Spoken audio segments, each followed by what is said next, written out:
I'm telling you all right now, if you can't cough up 3 million, not a single one of you is leaving this antique street. But Tu Fam didn't seem the least bit threatened. In fact, he fired back with a demand of his own. All right, if you're the boss, then I won't waste my words on you. Hand over 100 million to compensate my father, and I'll let you walk. If you don't, the consequences will be severe.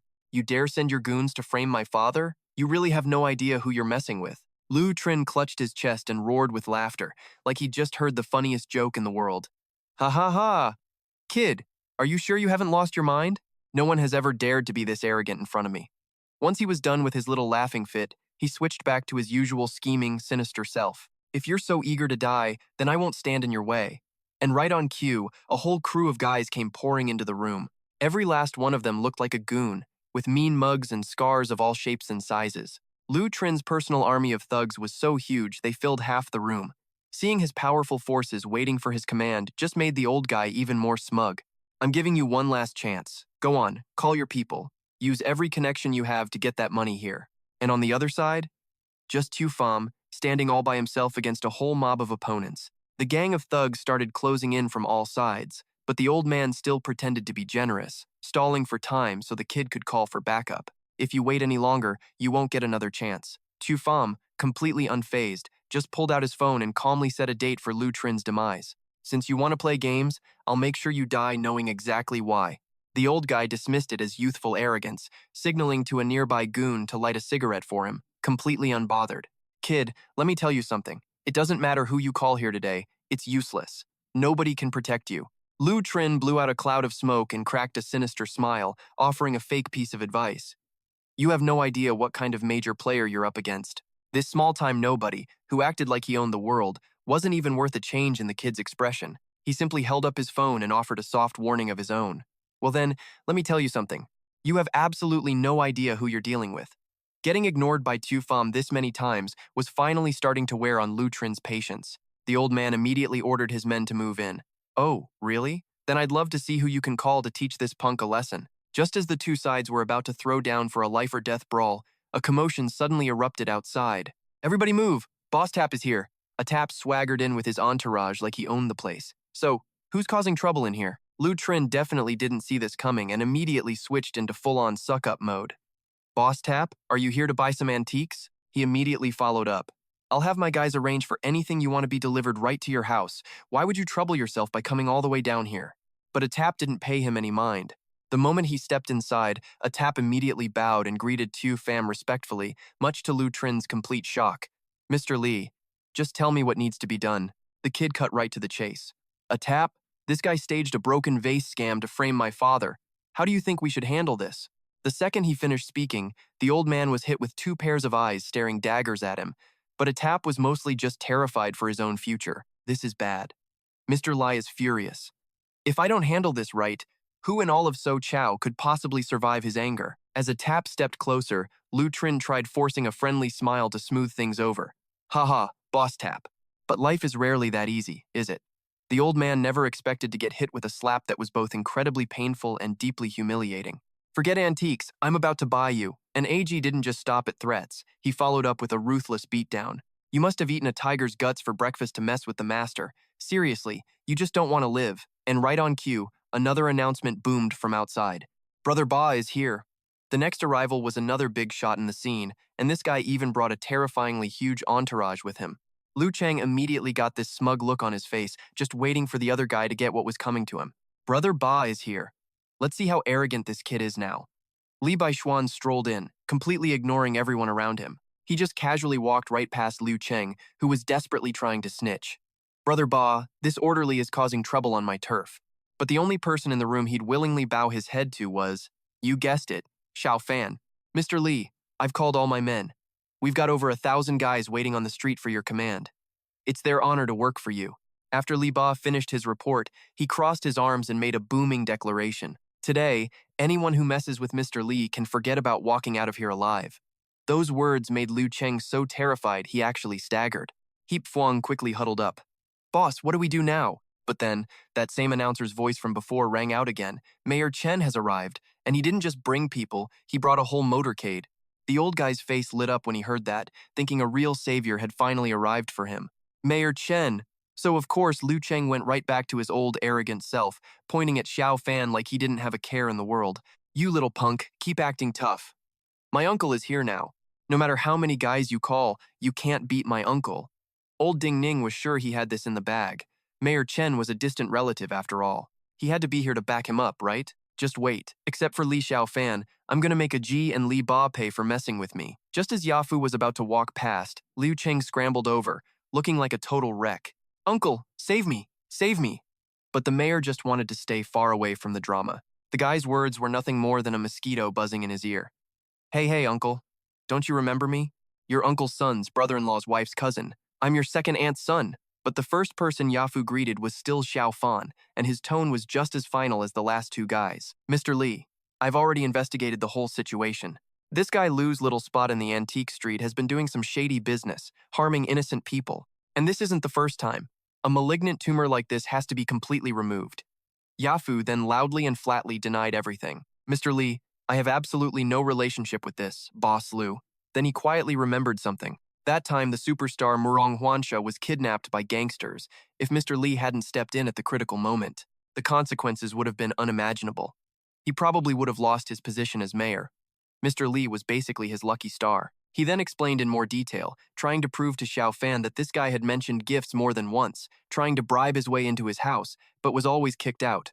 Xiaofan just nodded, showing he believed him, and that just made the mayor even more determined. Humph. Anyone who dares to give Li Xiaofan a hard time is giving me, Chen Yafu, a hard time. Suddenly, a battle tank appeared outside. Every time it moved, it kicked up a massive cloud of dust. Then, a squad of state soldiers stepped out. The crowd had probably never seen a sight this intense, a real army tank. Not only were soldiers surrounding the building, but snipers were perched on top of it. And every single one of their guns was aimed directly at the people inside. Liu Cheng and his crew totally freaked out as little red laser dots appeared all over their chests. Oh, and the guy who arrived with the motorcade? That was Su Rong. He stepped out of his vehicle and called out, Mr. Li. With hundreds of wary eyes on him, he just calmly reported the situation. You helped me with the mission to protect superstar Murong Huansha. When I got your call, I immediately gathered my men and came here. Just say the word, and we'll do whatever you need. Liu Cheng's men were all sweating bullets, whispering to each other. What is going on? Is this a declaration of war? Why are there tanks and snipers involved? It was only then that the old fool finally realized he had messed with a seriously powerful figure. He started shaking uncontrollably, cursing that jerk young Shaokun under his breath. If he hadn't provoked Li Xiaofan, young Master Song wouldn't have told him to step in. I swear, I could just kill that young Shaokun right now. This was a total setup, wasn't it? A guy who can pull this kind of show, who can get so many powerful people involved, who can even call in the freaking army. A guy that powerful. I can't afford to offend him. So, Liu Cheng, finally seeing the light, scrambled to his knees and started bowing at Xiaofan's feet. Mr. Li, I was blind. It's all my fault. I never should have offended you. After all the crap he'd pulled, the old geezer still clung to a sliver of hope. But before he could even start begging properly, Xiaofan planted a boot right in his face. Our hero just tossed the old man's own words right back at him. Wasn't it you who wanted 3 million from my dad? I'll give you that 3 million. Go on, I dare you to take it. The old man's face went white as a sheet, unable to even speak. But Xiaofan wasn't done. He shook the guy like a bobblehead to make sure he was paying attention, then finally let go of his collar. The second Liu Cheng was free. He started slamming his forehead on the ground, putting on a real show of being sorry. Mr. Li, I won't do it again, I swear. Just treat me like a bad smell and let me go, will you? In response, Xiaofan gave him a look that could curdle milk. Let you go? You think it's going to be that easy? He didn't even lift a finger himself, just barked an order to his guy. Aji, take your crew and smash this clown's entire shop for me. Aji stepped right up. Yes, Mr. Li, but then, in a classic middle management move, he just passed the job on to his own goons. See, this Lu character was famous on this street for running scams. Every single so-called antique in his shop was a complete fake. He'd use these phony relics to rip people off. The junk wasn't worth much, but the actual fixtures in his shop? Now those cost a pretty penny. Smash every last bit of it. All Liu Cheng could do was watch helplessly as his entire life's work went up in smoke. No, please don't! Have a little mercy! But his pleas fell on deaf ears. The crew just focused on their job, smashing everything in sight, not missing a single thing. From the cheap knockoffs to the expensive displays, everything got shattered without a second thought. The guy was basically 1 foot in the grave, but his greedy nature was still screaming, Stop! That one actually cost me a fortune. Apparently, that wasn't enough chaos for Xiaofan, so he called in backup. Li Bo, level this entire building for me. The new guy looked thrilled. Yes, Mr. Li. Liu Cheng couldn't believe how ruthless and decisive this kid was being. What? And just like that, a demolition crane rolled up to take down the entire historic building. With a crowd watching, the old man threw his pride away, kneeling and wailing in front of what was now just a pile of rubble. My Tianhe city, this place cost me over 10 million, Liu Cheng cried, trembling as he picked up a broken piece of his former empire. He was completely lost in his grief. But oh, if you think Xiaofan's revenge tour was over, you are sorely mistaken. I'm giving you 1 month. In that month, I want you to rebuild this shop, make it perfect, exactly like it was before. And then, I'm gonna come back and smash it all over again. In fact, I'm gonna do this 2 more times. He zapped the old man with a tiny flicker of energy as a warning. And if you even think about cheating me, I'll take your worthless life. The old man immediately face-planted right where his life's work used to be, and then just passed out cold in the middle of the wreckage. Before making his grand exit, he turned his attention to Yan Ti's crew. As for you guys, the ones who were pushing and swearing at my dad earlier. With a simple flick of his wrist, Xiaofan sent all 3 of them flying and coughing up blood. In his book, they deserved it. He'd made a rule for himself long ago. Anyone who dares to threaten the father of the immortal venerable, anyone who dares to lay a finger on his dad, well, they better just get ready to die. And right on cue, Bauer shows up with his dad, Cheng Shan, who looks absolutely stunned. Xiaofan, did you invite all these people? Of course, all these so-called powerful people were less than ants in his eyes. He was the Taixuan Tianzun. He'd lived for millennia in the celestial realm. He'd seen entire civilizations rise and fall, witnessed countless cosmic powers emerge only to fade into dust. The stuff Xiaofan had seen and done was way, way more terrifying than this little sideshow. He'd personally ended the reign of more than a few superpowered dynasties. A little carnage like this? Barely a footnote. This immortal venerable had waded through millions of corpses, seen rivers of blood that stained the very sky red. So after all that drama, the next few days were ridiculously quiet. We cut to a peaceful house, bathed in pure moonlight. Father and son are just having a quiet dinner together. Xiaofan, the ancestral rites are next week. Come back to Yunzhou with me tomorrow. He just grunts back while eating, I know, Dad. Then his dad casually drops. You know, that Wu Yangpei girl isn't bad. She's kind-hearted and really beautiful too, Cheng Shan added cheerfully, which immediately made his son go silent. You're a grown man now. It's time to get married. Old Wang next door is already bouncing a grandchild on his knee, you know. His dad's hopeful nagging was enough to make him awkwardly leave the table.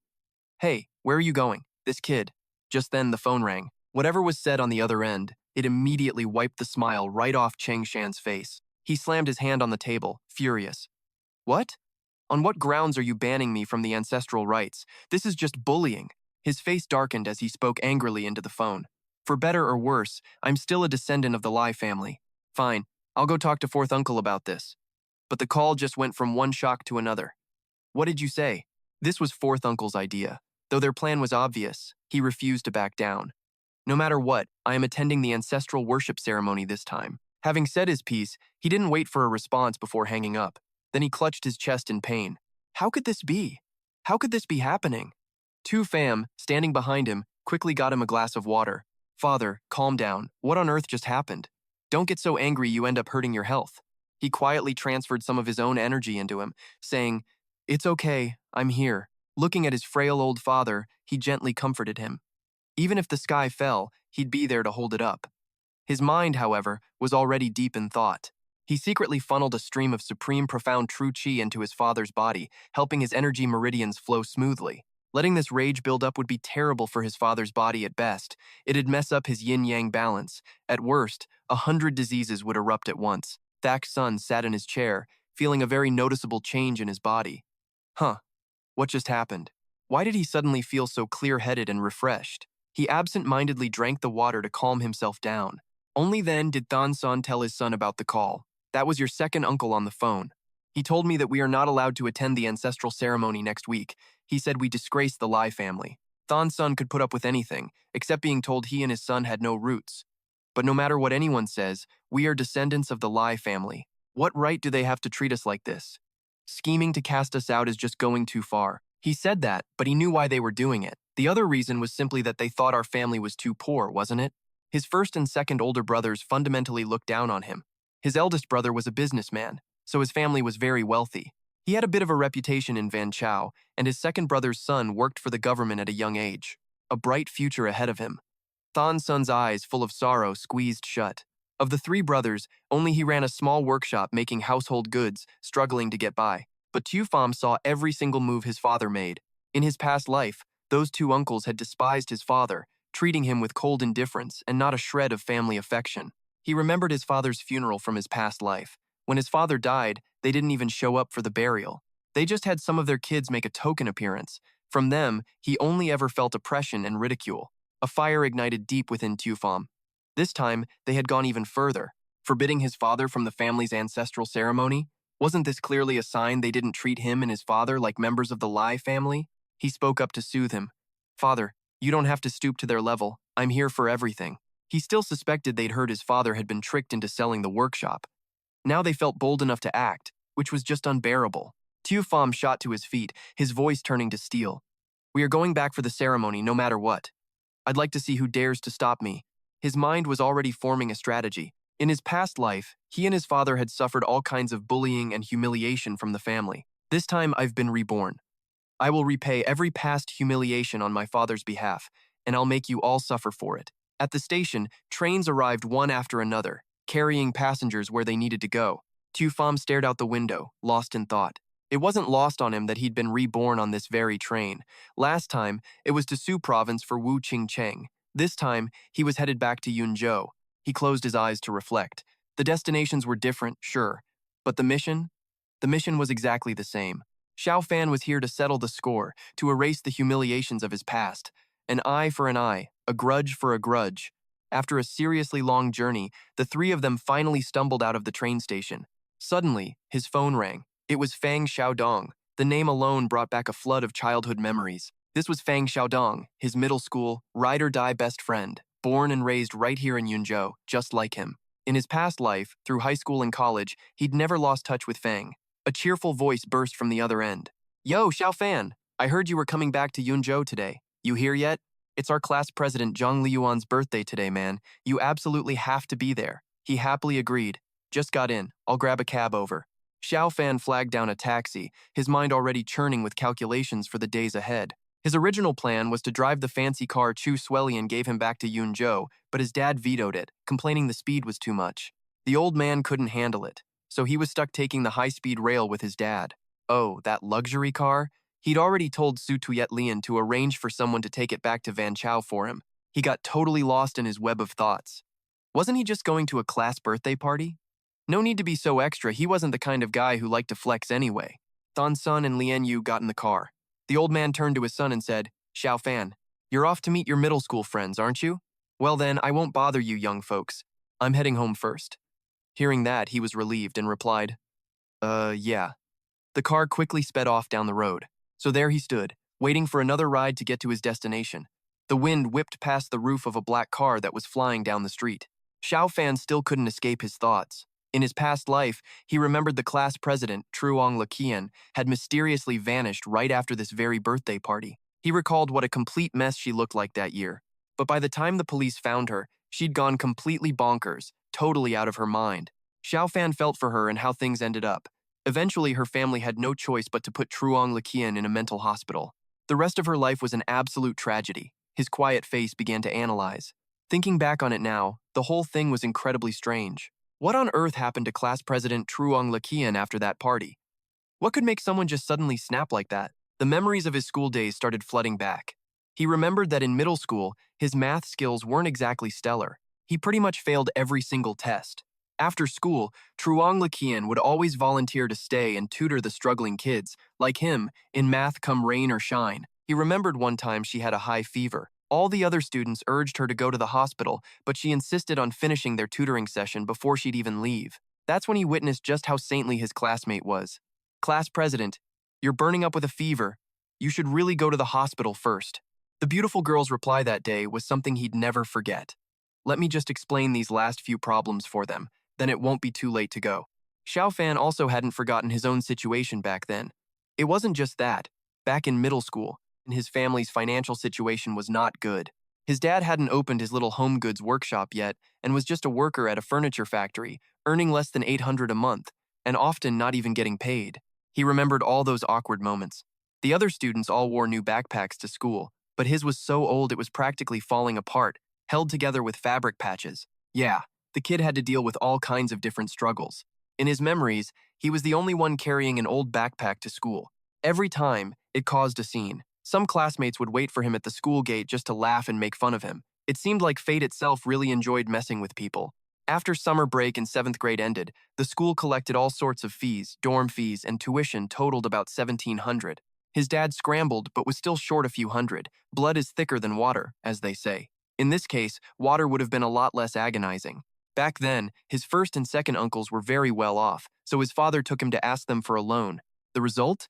They couldn't borrow a single cent and were kicked out. Get lost. I don't have money to lend you. I'd feed my dogs before I'd lend you anything. Not only did they refuse to lend him money, those guys made sure to make him bleed with their toxic words. You're a broke loser who doesn't even have a few hundred? You should just go and die already. Get out. How could our Li family have such a useless fool like you? You're a complete disgrace to our ancestors. Xiaofan still remembered the freezing wind from that year. Even though it was technically the beginning of spring, it was still bitterly cold. The north wind was bone-chilling, but it wasn't nearly as cold as the heartless indifference of his two uncles. Every word felt like a knife stabbing him in the heart. The image of his heartbroken father was seared into his young mind. Even to this day, he could still remember it perfectly. At that moment, his father had to hold back tears as he left. Thon Sun turned his head to look at his young son. Xiaofan, you can't blame others for this. It's all my fault for not being capable. When you grow up, you have to be successful, otherwise people will look down on you. Those words became a kind of spiritual fuel. So at that moment, he secretly swore that he would definitely make tons and tons of money, to be better than everyone else. The humiliation his father suffered today, he swore that one day, he and his father would pay them back tenfold. Too bad no amount of determination could stop harsh reality from crushing him in an instant, but this small problem was impossible to solve. Just a measly few hundred was making his father sick with worry. He watched all the other students pay up, leaving him as the only one who hadn't scraped together the tuition money, forcing him to endure endless taunts. Haha, the beggar king. His teacher that year, Miss Chen, wasn't much of a prize either. She nagged him repeatedly. Why haven't you paid yet? It made his father so anxious that his hair almost turned completely white overnight. His classmates were always cruel to him, and many of them, after learning he couldn't pay his tuition, mocked and provoked him even more. But of course, there's always a secret helper. Xiaofan, get over here. Lakian dragged him to a shady corner of the school, and get this, it was the class president. Who knew a middle school girl would help her friend out like this? Xiaofan, take this money and go pay your tuition fee. If you run into trouble again, you find me. And yeah, that whole scene was permanently burned into Xiaofan's brain. That girl was so simple and thoughtful she helped him out while making sure he kept his pride. Even thinking about it today gives him the warm fuzzies. Xiaofan remembered her family's situation perfectly. In reality, the class president's family wasn't even that rich, which made her stepping up at a critical time truly priceless. He told the driver to pull over. Driver, stop for a second. I need to buy something. The car slammed on the brakes as requested. He stood in front of a closed door, just spaced out for a moment. After finishing his business, Xiaofan got back in the car. Class president, you helped me through a hard time. Now that you're in trouble, I can't just stand by and watch. His expression turned totally bitter. I, the great profound immortal venerable, settle my debts. Kindness for kindness, and death for my enemies. Anyone who touches you is an enemy of mine. Just as his epic thoughts ended, the car arrived. Yunzhou was just a small county town, way behind a booming coastal city like Xiaozhou in terms of money. Otherwise, why would Wu Qingcheng and her mother have looked down on him so much? Xiaofan walked toward a noisy crowd. This was the only 3-star hotel in Yunzhou, where only the local big shots could afford to eat. He remembered when he had no money for school, his pockets more empty than his stomach. Forget about having money for food. Seeing that familiar figure in front of him brought all the memories rushing back. For half a semester, he survived thanks to Fang Xiaodong's free meal pass, swiping his friend's card for a solid 6 months. Honestly, even though times were tough, having a friend like Xiaodong was what kept Xiaofan from losing all hope in the world. Besides, Fang Xiaodong was a super generous guy who never kept score about stuff like that. You could say that in his class, the only people he truly respected were the class president and Fang Xiaodong. Just then, his old friend called out, Xiaofan. Hearing that voice, he happily replied, Xiaodong.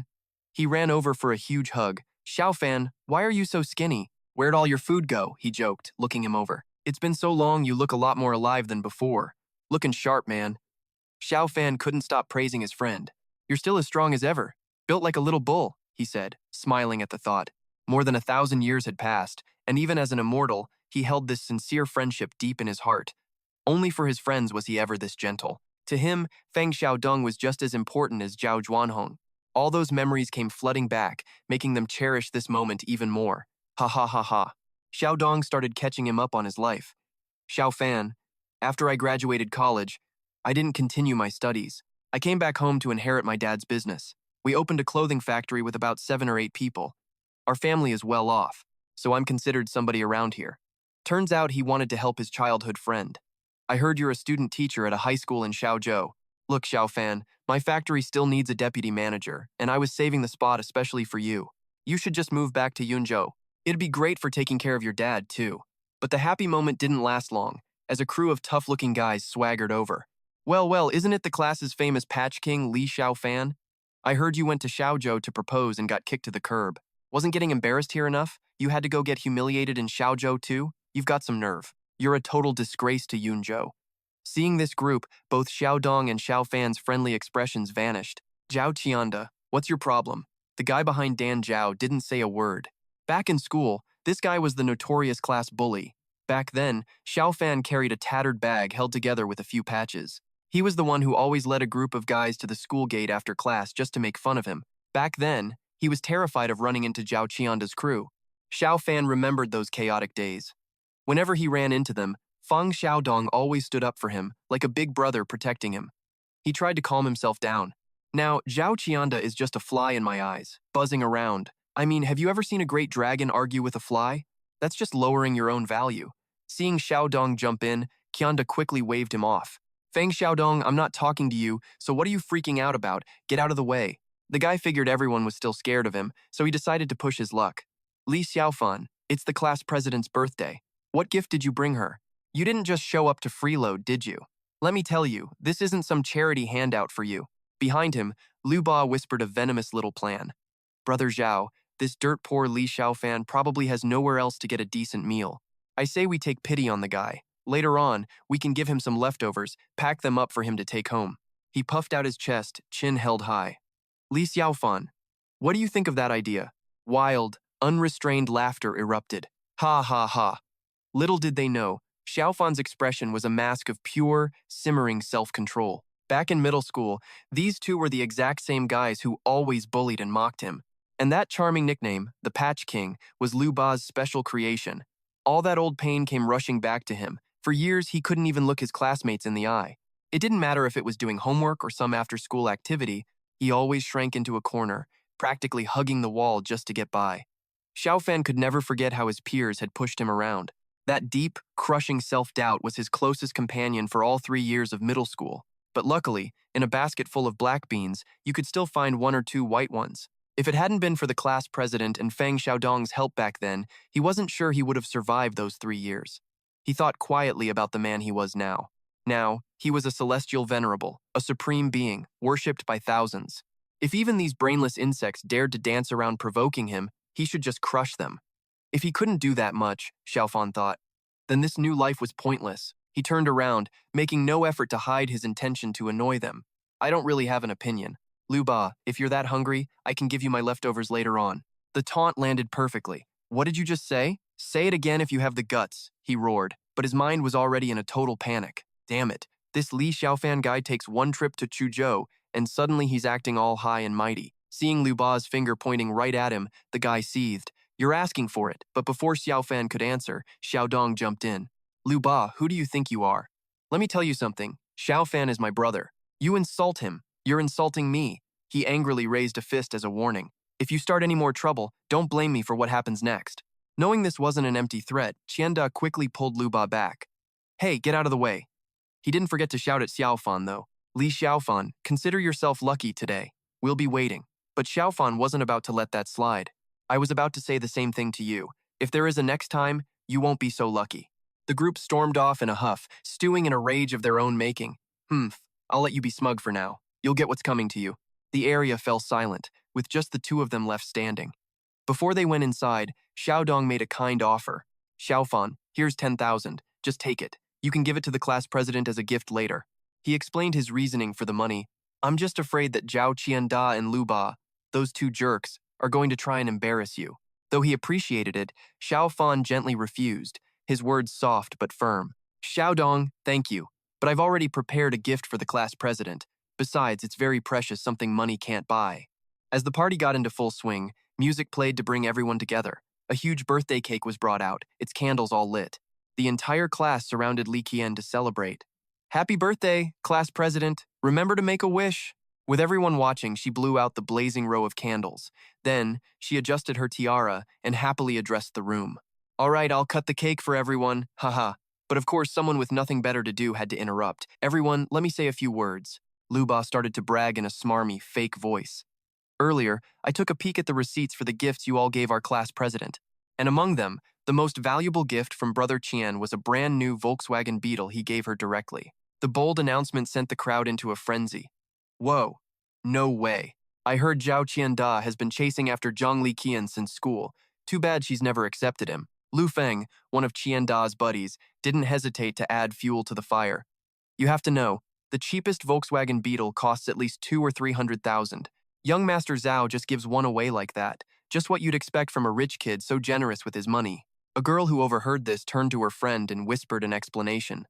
"In a small county like ours, just being able to drive a 2 or 300,000 yuan car is a big deal. But to actually be able to give such an expensive car to someone else as a gift, that's a whole nother level." Qianda put on a big, pompous act, his face beaming with glory.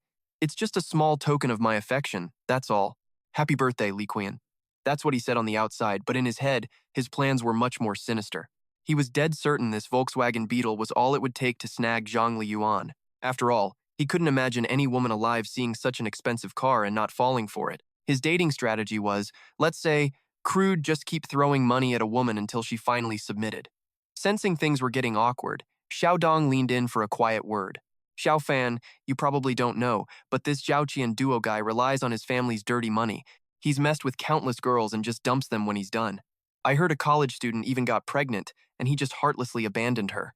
And everyone knows how that kind of story usually ends for the woman involved. The college girl was so heartbroken she did something terrible. But a death like that, it meant nothing to a monster like him. Her family came looking for Zhao Qian Duo to settle the score. But somehow, they got into a car accident that killed all of them. Every time Xiaodong remembers it, he seethes that justice was never served. Everyone knew that Zhao Qian Duo was behind it, but there was absolutely no proof. Plus, with the Zhao family's deep-rooted influence in Yunzhou, the entire incident was just swept under the rug. Li Yuan took a small step back, her face full of fear, and refused. "Zhao Qian Duo, thank you for your wishes, but your gift is far too valuable. I can't possibly accept it." The moment she spoke, the room fell silent. You could practically hear everyone thinking the same thing. Why would she be so ungrateful? Honestly, if it were them, they would have accepted it in a heartbeat. To embarrass Zhao Qian Duo in front of everyone like that, what a scene. Seeing Qian Duo's expression darken, Lu Ba quickly tried to change the subject to diffuse the situation. "Oh, in that case, let me read the gift list from our other friends." Without asking, Liu Ba just started listing everyone's presents like it was perfectly normal. Zhang Tao, 1,000 yuan. Wang Shan, 1,200. Fang Xiaodong, 10,000 yuan. Then, he proudly announced his own gift. "And me? 20,000 yuan, as usual," he declared, not forgetting to end with a calculated jab. "Next up is our classmate, Li Xiaofan. Let's all guess what precious gift he got for our class president." Nearby, Lu Feng couldn't help but laugh out loud. He even pretended to be serious, saying, "All right, Lu Ba, stop stirring the pot and hurry up," which just made Lu Ba laugh harder. "Ha ha ha," Qian Duo sneered, remembering Li Xiaofan was the poor kid, from a dirt-poor family. What kind of gift could he possibly give? Someone else then chimed in. "That's right, he should at least give 1 or 200 yuan." The other classmates began to whisper and gossip. "Are you kidding? 1 or 200 yuan is nothing these days. It should be at least 1,000. Poor as he is, he probably can't even afford to eat. Yeah, where would he get 1,000 yuan?" Thinking the silence was submission, Liu Ba pressed on, his voice dripping with smug satisfaction. "Perhaps you all haven't heard yet. Li Xiaofan is a teaching intern in Chuzhou, making only 3 or 4,000 a month. And I heard his girlfriend dumped him. Then he grabbed the gift, ready to mock it. Let's see what present Li Xiaofan brought for our class president." He dramatically held up a talisman, a piece of paper so incredibly ordinary it was almost insulting. "Take a look, everyone." Xiaofan himself stayed quiet, but a totally different story was playing out in his head. This is a peace talisman I made especially for Zhang Liyuan. You have to understand, in this world, a single talisman one, the grand profound heavenly venerate create, could sell for an astronomical price.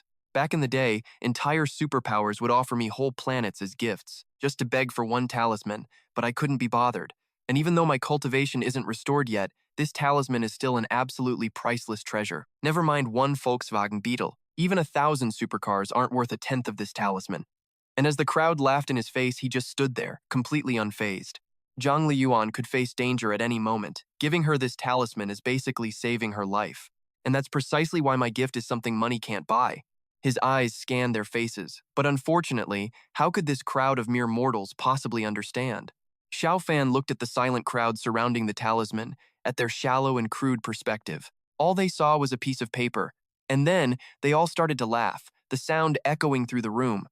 After laughing their fill, they switched to a mocking tone. Haha, Li Xiaofan, is this really the birthday present you're giving Zhang Liyuan? It looks more like something you pulled out of a trash can. Thinking they had him cornered, they grew even bolder. Li Xiaofan, you've got some serious nerve. You couldn't even spare a few hundred yuan for the class president's birthday? The poorer they are, the stingier they get. That's you all right. Liyuan was clearly not on board with this. Liu Ba, give that talisman back to me. She scowled, her voice sharp. Look, it was a sincere gift from Xiaofan. You guys shouldn't be laughing like that. Le Qian remembered the moment Xiaofan handed her the gift. Right, this talisman. Li Xiaofan had given it to her the second he walked in, and she'd just casually tucked it into her bag. Back then, she'd smiled and taken it. Thank you, Xiaofan. Her eyes narrowed. She pieced it together. Liu Ba must have snatched the talisman when she wasn't looking. He obviously wanted to use it to humiliate Li Xiaofan, but she never imagined Liu Ba's shamelessness had reached such legendary levels, ripping it right out of her hand. Class president, don't get mad. I'm not done yet. Playing the hero, he held up the talisman to confront its giver. Oh, Li Xiaofan, you're really moving up in the world, aren't you? Bringing our class president this worthless piece of paper just so you can freeload? You definitely can't afford a meal in this place. Tell you what, I'll pack up my leftovers for you later.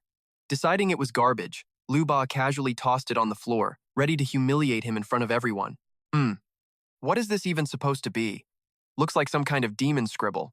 What a joke. And just to make his point, he hawked a loogie right onto the crumpled paper on the ground.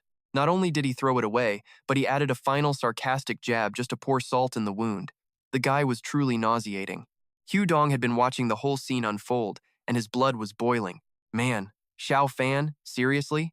He'd secretly slipped him 10,000 just so he could show up with a decent gift and not lose face in front of their classmates. He couldn't hide his frustration at his friend's carefree attitude. The guy just wouldn't listen. And here he was thinking Xiaofan might actually bring some kind of amazing treasure. Who knew it'd be a scrap of paper? But hey, gripes aside, what could he do? Xiaofan was his best friend, so he didn't hesitate to shout, stepping up to defend his buddy. Liu Ba, you've gone way too far. But then Xiaofan shot up, raising a hand to stop Hu Dong. Out of respect for our classmates, I'll give you one chance. Pick up that talisman, lick the spit off of it, then kneel and apologize. I'll let this go. He was already furious, but that disgusting display made something inside him snap. Honestly, offering this deal was him being incredibly generous. After all, it was class president Zhang Liqian's birthday, a happy occasion, and he really didn't want to see any bloodshed, which is why he was letting Liu Ba off easy this time. If this were the immortal realm, anyone who dared humiliate the Xuantian immortal venerables girl would have had their entire bloodline erased. Of course, Liu Ba wasn't about to accept the request. What? You want me to get on my knees and apologize to you? Are you out of your mind? But no one saw it coming. With one clean move, Xiaofan grabbed that pointing arm and simply snapped it. The bully fell to the floor in agony. Ah, my arm! He grabbed a handful of sweaty hair, yanking the guy's head up. Humph, you little insect. You dare humiliate my talisman? Xiaofan slapped him as he cursed. A piece of trash like you thinks you're something special? His face immediately started to swell up like he'd been attacked by bees. When he'd had enough, he threw Liu Ba to the ground like a wet rag. Lick it clean for me. Beaten into submission, he started begging pathetically. I'll lick it right now. Just please, stop hitting me. Disgusted by his own spit, he still gritted his teeth and licked the talisman clean. Xiaofan just watched in silence, his eyes as cold as ice, revealing not a single hint of emotion. His anger then channeled into the soiled paper, and a surge of magic flared violently from his fingertips. It's too filthy to give the class president now, so you can eat it. As Lu Ba licked, the paper suddenly floated and rolled itself into a ball. A second later, it shot right into his mouth. Hook!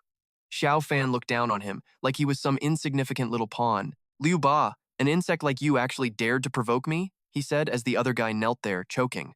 Cough, cough, water, he rasped. Xiaofan coldly raised his foot and slammed it directly onto Liu Ba's head. You really don't know who I am now? But his anger wasn't even close to satisfied.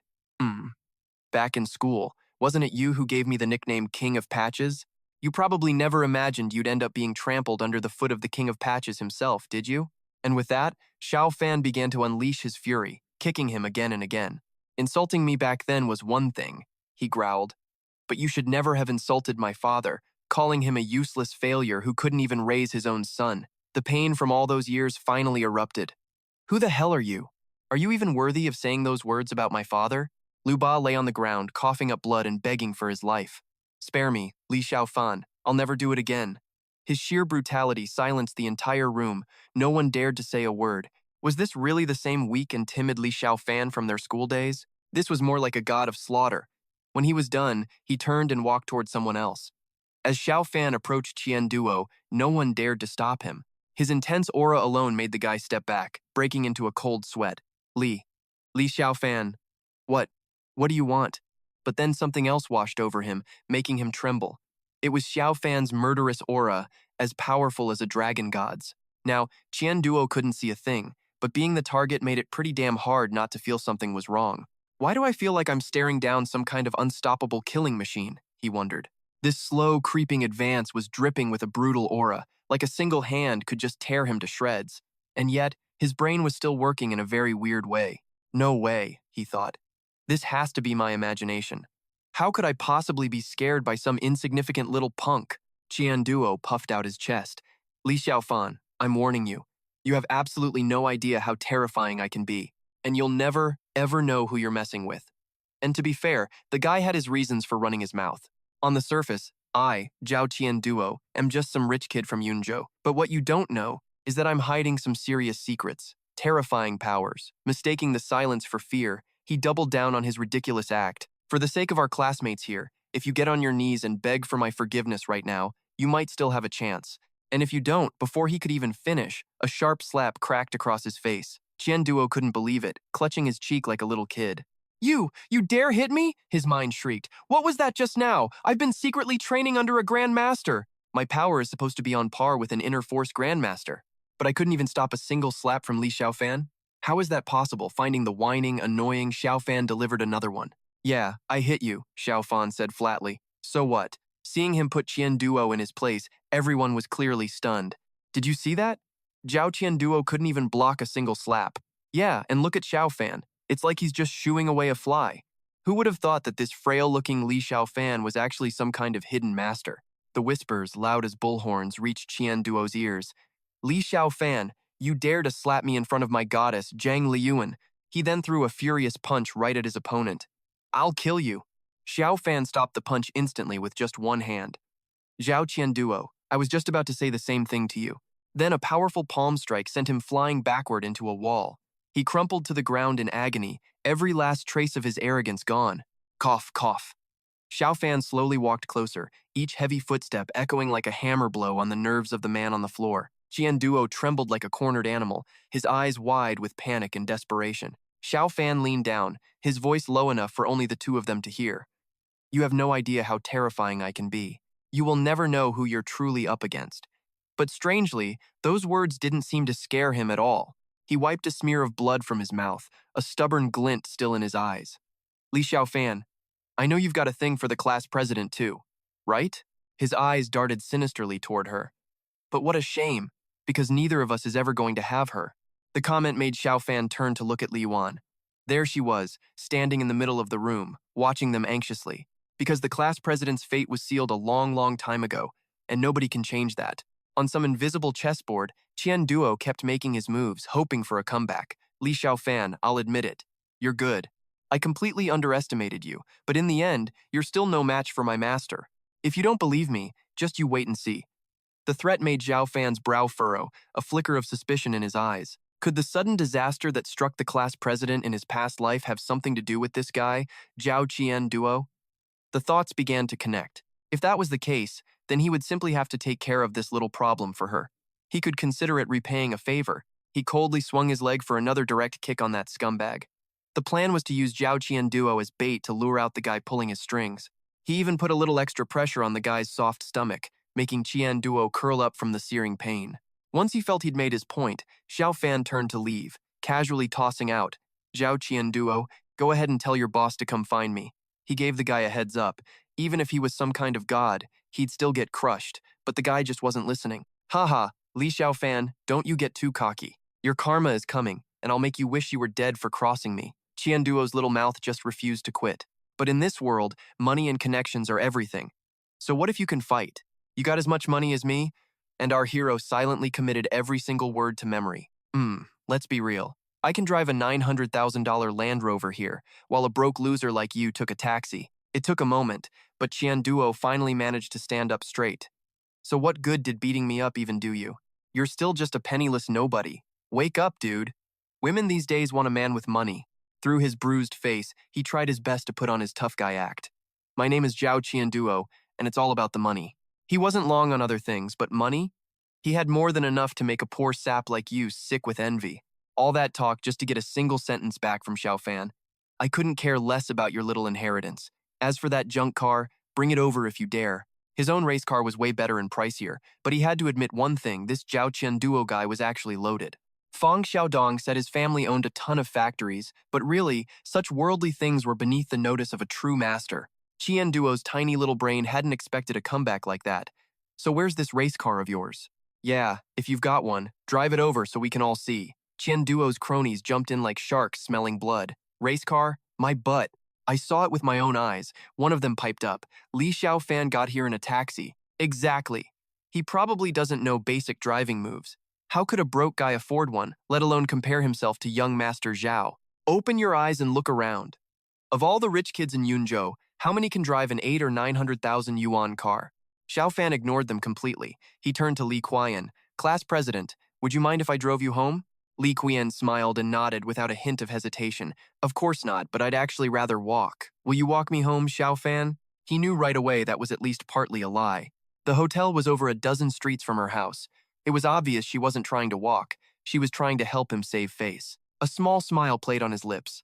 The class president really was a kind-hearted girl. Xiaofan turned to put her at ease. I appreciate the gesture, class president, but I really do have a car. If you don't mind waiting at the entrance, I'll go get it from the parking lot. The meal ended quickly, and everyone shuffled out to the parking lot with Qianduo shouting from behind. Yeah, right. You have a car? As if hit with short-term memory loss, his goons seemed to forget who had just wiped the floor with them. A car? Yeah, maybe a toy one. That's right. A country bumpkin like Li Xiaofan with a car? They all smirked, their faces full of disgust and superiority. Lu Ba added a sarcastic jab. He's totally bluffing. I'd love to see where he pulls a supercar from. On one side, Li Qian was full of confidence. I believe Xiaofan. He isn't the type to brag about things he doesn't have. On the other side, Xiaodong was terrified. I grew up with Xiaofan. How could I not know his family's situation?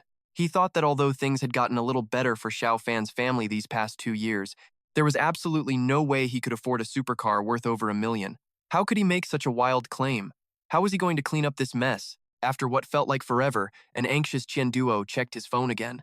Fed up with waiting for nothing, he started running his filthy mouth. It's been so long. Li Xiaofan still isn't back. I told you so. The kid is just a broke loser. His buddies egged him on. Humph. He dared to brag in front of me. Isn't that like showing off your sword skills to a grandmaster? He was just asking for humiliation.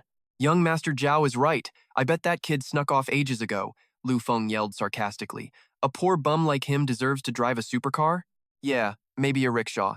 He then turned to persuade Li Qian. I'm telling you, class president, don't wait. Li Xiaofan definitely ran off. Another girl agreed.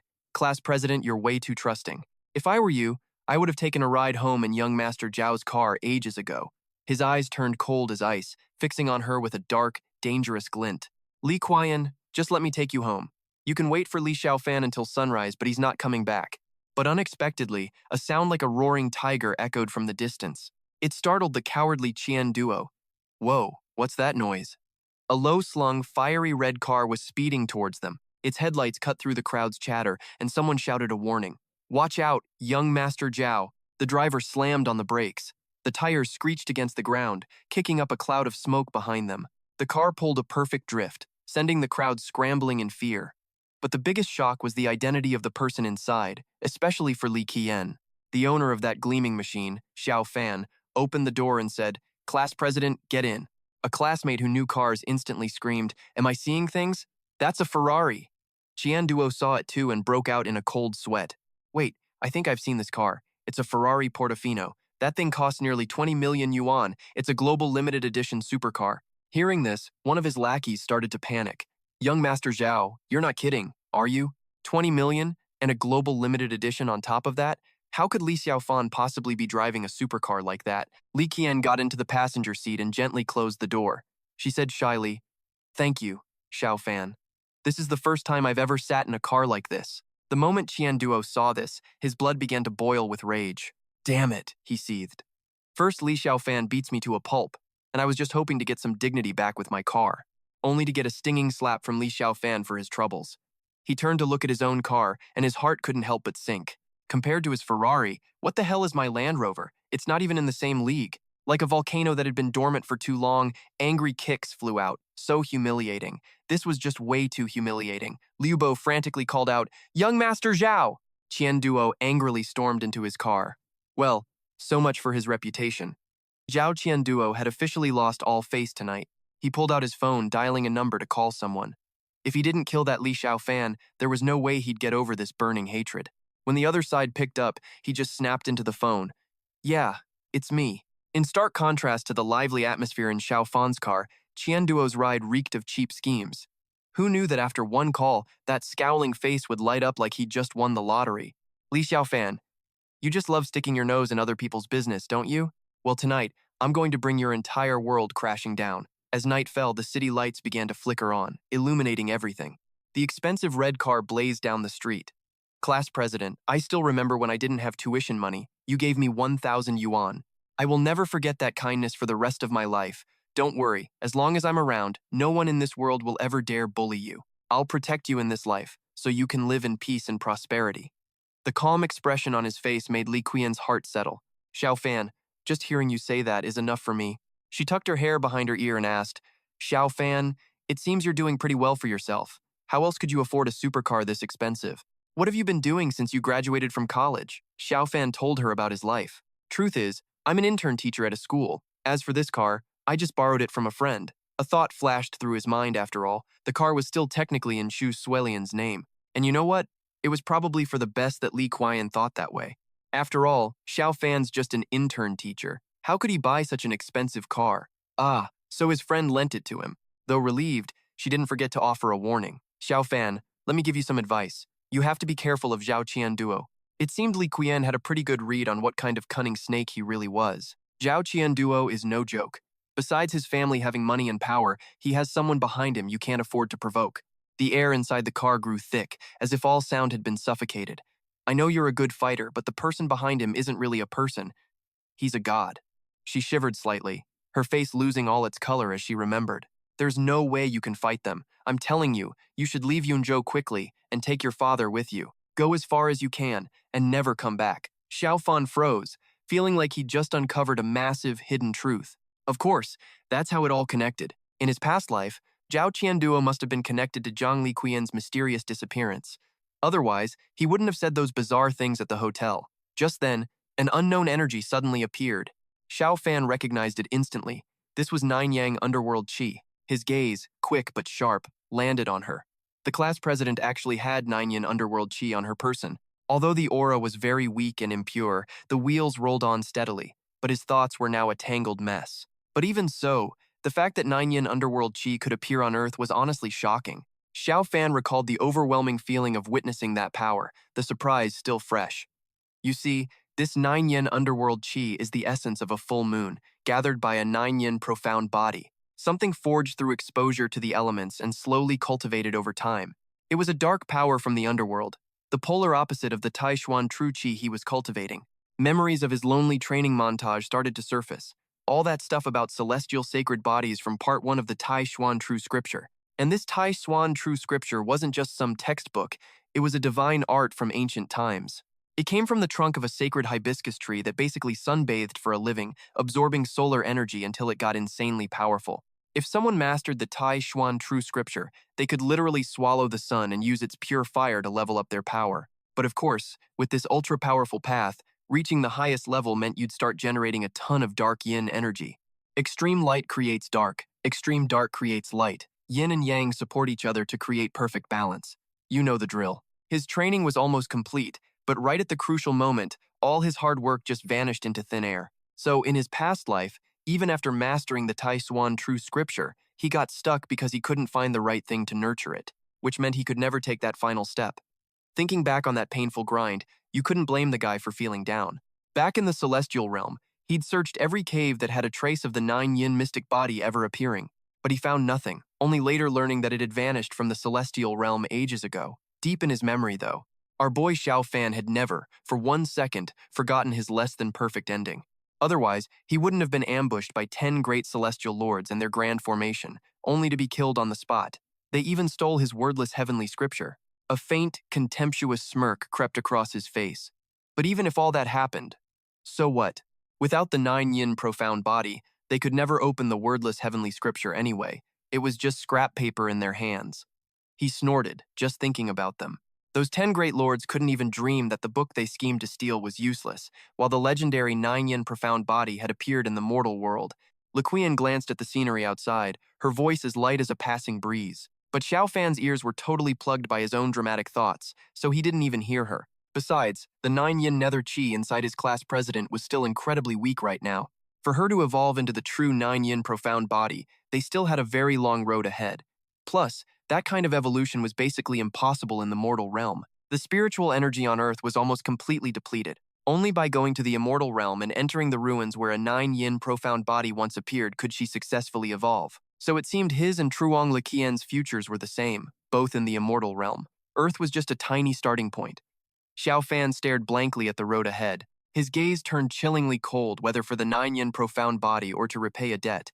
He had to save the class president from this sea of mortal suffering. Li Qian, once again, tried to bring him back to reality. Xiaofan, what are you thinking about? She frowned slightly, her worried gaze looking out the window. Do you feel it? The road tonight feels strange, like something's wrong. You can feel it too, can't you? Oh, he felt it, but Xiaofan wasn't sharing. As the grand profound celestial lord, he could sense the hidden danger all around them without even looking. The road they were on twisted and turned as if it were cursed. This aura of danger was like a net, constantly shrinking, slowly trapping them in a corner. A small detail caught her eye, and Li Qian suddenly realized. Xiaofan, I think we're back where we were before. Look, even the scenery is exactly the same. He quickly recognized the strange anomaly himself. Running into an illusion this late at night was the kind of paranormal prank that makes your whole scalp tingle. Xiaofan had been around the immortal realm long enough to see through these dirty tricks. It was an illusion. In reality, they'd run into something unclean. These things enchant humans, suck out their souls, and turn them into puppets under their command. Stories like these have always come with their own special, local legends attached. He'd often heard the elders tell tales about people on mountain roads running into this very problem. There's always something compelling about these mysterious stories. The path would be rough and winding, but in a flash, it would suddenly become a wide, clear road, and the person just keeps walking. Then a man would trip on a rock, momentarily snapping out of the daze, and let out a terrified scream. Ah! It turns out that tiny rock saved his life just before he walked right into death's door. Some lucky ones would trip by accident. They'd finally wake up, only to find they were on the edge of a cliff, so scared they'd break out in a full-body sweat. They were lucky to get their life back, but not every story has a happy ending. The unlucky ones take one more step into thin air, fall from the cliff, and are smashed to pieces. Tons of these bizarre stories were passed around, and some were even more intense. When he was little, the village elders said there was a man in their village who never believed in ghosts or demons. One evening, he went out drinking, but on the way home, he somehow wandered into a small forest west of the village gate. In the woods was a burial mound, and the man just started climbing back and forth over the graves. By the time people found him, the scene was horrifying. He had bashed his head against a tombstone and died, his brains spilling out. The police sealed the scene but found no clues. The police could never solve that strange case, and eventually, they just dropped it. Li Qian looked at the surrounding scenery and broke out in a cold sweat. Xiaofan, whatever happens next, you can't get out to look. Just drive away, you hear me? He quickly reassured her. Class president, you're in trouble. How could I just ignore that? Don't worry. No matter what happens, I've got your back. Though terrified, she couldn't help but worry about her friend. Got my back with what? You can't do this. Don't think you can stand up for me just because you beat Zhao Qian duo. You're no match for them. Just go. Suddenly, the sky started to pour down a rain of bright red. Xiaofan stared at the liquid on the windshield, frowning with unease. Blood rain? Before he could even figure out what was happening, a figure suddenly appeared, blocking the car. He saw it and immediately slammed on the brakes. Li Qian lurched forward from the momentum, and there stood Yin Feng, holding an umbrella, casually blocking their path. Xiaofan got out of the car to scope things out. Looked like all the weirdness they'd run into was this guy's fault. He quickly opened an umbrella to block that strange red liquid. Li Qian also stepped out to confront him. Yin Feng, well, this has nothing to do with him. Let him go. But the guy just shot back with a nasty comeback. Now that he's run into me, you could call it fate. How could I possibly miss this? Then he lost his cool and started yelling. Zhang Li Qian, if you know what's good for you, come with me now. Don't make the master wait. You know exactly what he's like. She wasn't about to obey. I'm not going back with you. With that, she leaped into a large tree nearby. Her power activated, letting her cling to the trunk before she started crawling backwards down it. Li Qian's body began to transform, her fingernails growing into long claws. She launched herself downward, aiming her attack straight at Yin Feng. Xiaofan just stood there, quietly sizing things up. If Zhang Li Qian really had the 9 yin nether chi, then of course she wouldn't be like a normal person. Her power level had already surpassed that of a typical martial artist. She was already at the grandmaster level. At the very least, she was way stronger than Zhao Qian duo had been before, but he quickly saw the opponent's true strength. Unfortunately, compared to this Yin Feng dude, Zhang Li Qian's power was still leagues away. Yin Feng just let out a cold, mocking laugh. Yup. As expected, with a flick of his hand, he sent her flying. She clearly didn't know her own limits. Xiaofan quickly flew up, catching Li Qian just in time. He gently helped her neutralize the dark energy. That was way too close. If the class president had touched the electric staff on his back, she would have been seriously injured. This Yin Feng guy was absolutely vicious. He clearly had no intention of showing mercy. The two of them then slowly landed safely. Xiaofan handed her the umbrella and told her to be careful. Class Prez, stay right here and don't wander off. Just leave the rest to me. Seeing him walk decisively towards Yin Feng, she quickly tried to stop him. Xiaofan, what are you doing? I told you to run, not go get yourself killed. You're no match for him at all. A sharp pain in her chest suddenly left her whole body numb. Li Qian realized his power had grown. Yin Feng's blood rain divine art had actually reached its highest level. Could he have become a grandmaster? If not, how could I have failed to block even a single one of his attacks? She clutched her chest, writhing in pain. But even in agony, she was still worried about her friend. Sure, Xiaofan had given Zhao Qian duo a beating earlier, but Zhao Qian duo had only just cultivated his inner strength to the highest level. Even I couldn't beat this guy. Xiaofan is being so blindly arrogant, isn't he just asking to be destroyed? She tried to call him back. Watching his back as he walked away, Li Qian couldn't help but get lost in thought. I don't know what Xiaofan has been through these past few years, but in my heart, he's still that kid who always needed help, the gentle one, and I was like the big sister who had to protect him. For his safety, she decided to step in. No, I can't just stand by and watch Xiaofan walk to his own death. Li Qian spoke up, trying to negotiate. Yin Feng, if you let him go, I'll agree to go with you, all right? The guy just flashed a contemptuous smirk. Zhang Li Qian, you are in no position to negotiate with me. This little brat is definitely going to die tonight. Before he arrived, he'd been tipped off.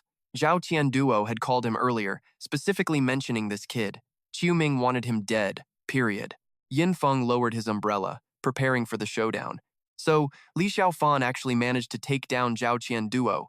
Maybe he really has some skills, but that's as far as it goes. His power definitely can't be greater than Zhang Li Qian's. Even Zhang Li Qian was sent flying by a single blow of mine. Besides, this thing in front of me is just a tiny insect. He pointed and taunted Xiaofan directly. Hey, you're just a pathetic little bug. Then his voice turned cold as he gave an order. If you get on your knees and beg me right now, maybe I'll be in a good mood and spare your life. But our hero refused to back down. I was about to say the same thing to you. Kneel down and apologize to the class president right now, or I'll make you wish you were dead. This kind of attitude made Yin Feng feel a little interested. He raised his hand, condensing the blood rain into a vortex. All right then, all you martial artists are so arrogant these days. I'll turn you into paste with one palm strike. He took the initiative, launching a direct attack. Let's see just how arrogant you can be. Red vortexes swirled around and enveloped his entire arm, the bloody storm palm. A demonic hand of energy formed and shot towards Xiaofan. The kid just stood there calmly with a confident smile. This guy is actually a pretty interesting grandmaster. In fact, I'd like to see just how powerful these grandmasters on Earth really are. Without delay, he unleashed a palm of blue energy to counter the blow. When two massive powers collide, you get some serious pressure and a whole lot of wind. But of course, Yin Feng just had to keep that arrogant tone. Ha ha ha, you little punk, you dare fight a grandmaster? You must have a death wish or something. Behind them, Li Qian covered her face, unable to watch. But it was already too late. Xiaofan's power completely overwhelmed and just squashed Yin Feng's attack. The guy stared in pure shock, witnessing it firsthand. No, that's impossible. My bloody wind and rain palm technique was at 50% power at least. How did he just block it? Hearing the noise, Li Qian peeked through her fingers, and her jaw dropped just as hard. Xiaofan, how in the world are you this powerful? Pulling his power back, our boy let out a smug little laugh. Yin Feng, I honestly had some hope for your so-called grandmaster skills. How ridiculous. I guess I just overestimated you. The villain, naturally, got furious but kept up his tough guy act. No, actually, I underestimated you. But don't worry, you're still definitely dying today. The second the words left his mouth, a blazing red energy flared up again. A huge power circle appeared, sucking up all the surrounding rainwater. The roar of a vortex mixed with his crazy voice. I'll make sure there's nothing left of you to bury. The blood-red water twisted, slowly forming a giant tiger. It obeyed Yin Feng's command, letting out a low growl. But Xiaofan? Totally fearless, ready for round two. Child's play. His eyes began to glow as he summoned his supreme divine beast, the celestial child. With a majestic spread of its wings, a fire phoenix shot directly at its opponent, cue a massive explosion and a blinding flash of light. Li Qian quickly shielded her eyes. Ugh, way too bright. When everything finally quieted down, a deep crater was left in the street. A mangled hand poked out from the rubble, and a bad feeling started bubbling up inside her. Without thinking, she dropped her umbrella and sprinted over. Xiaofan!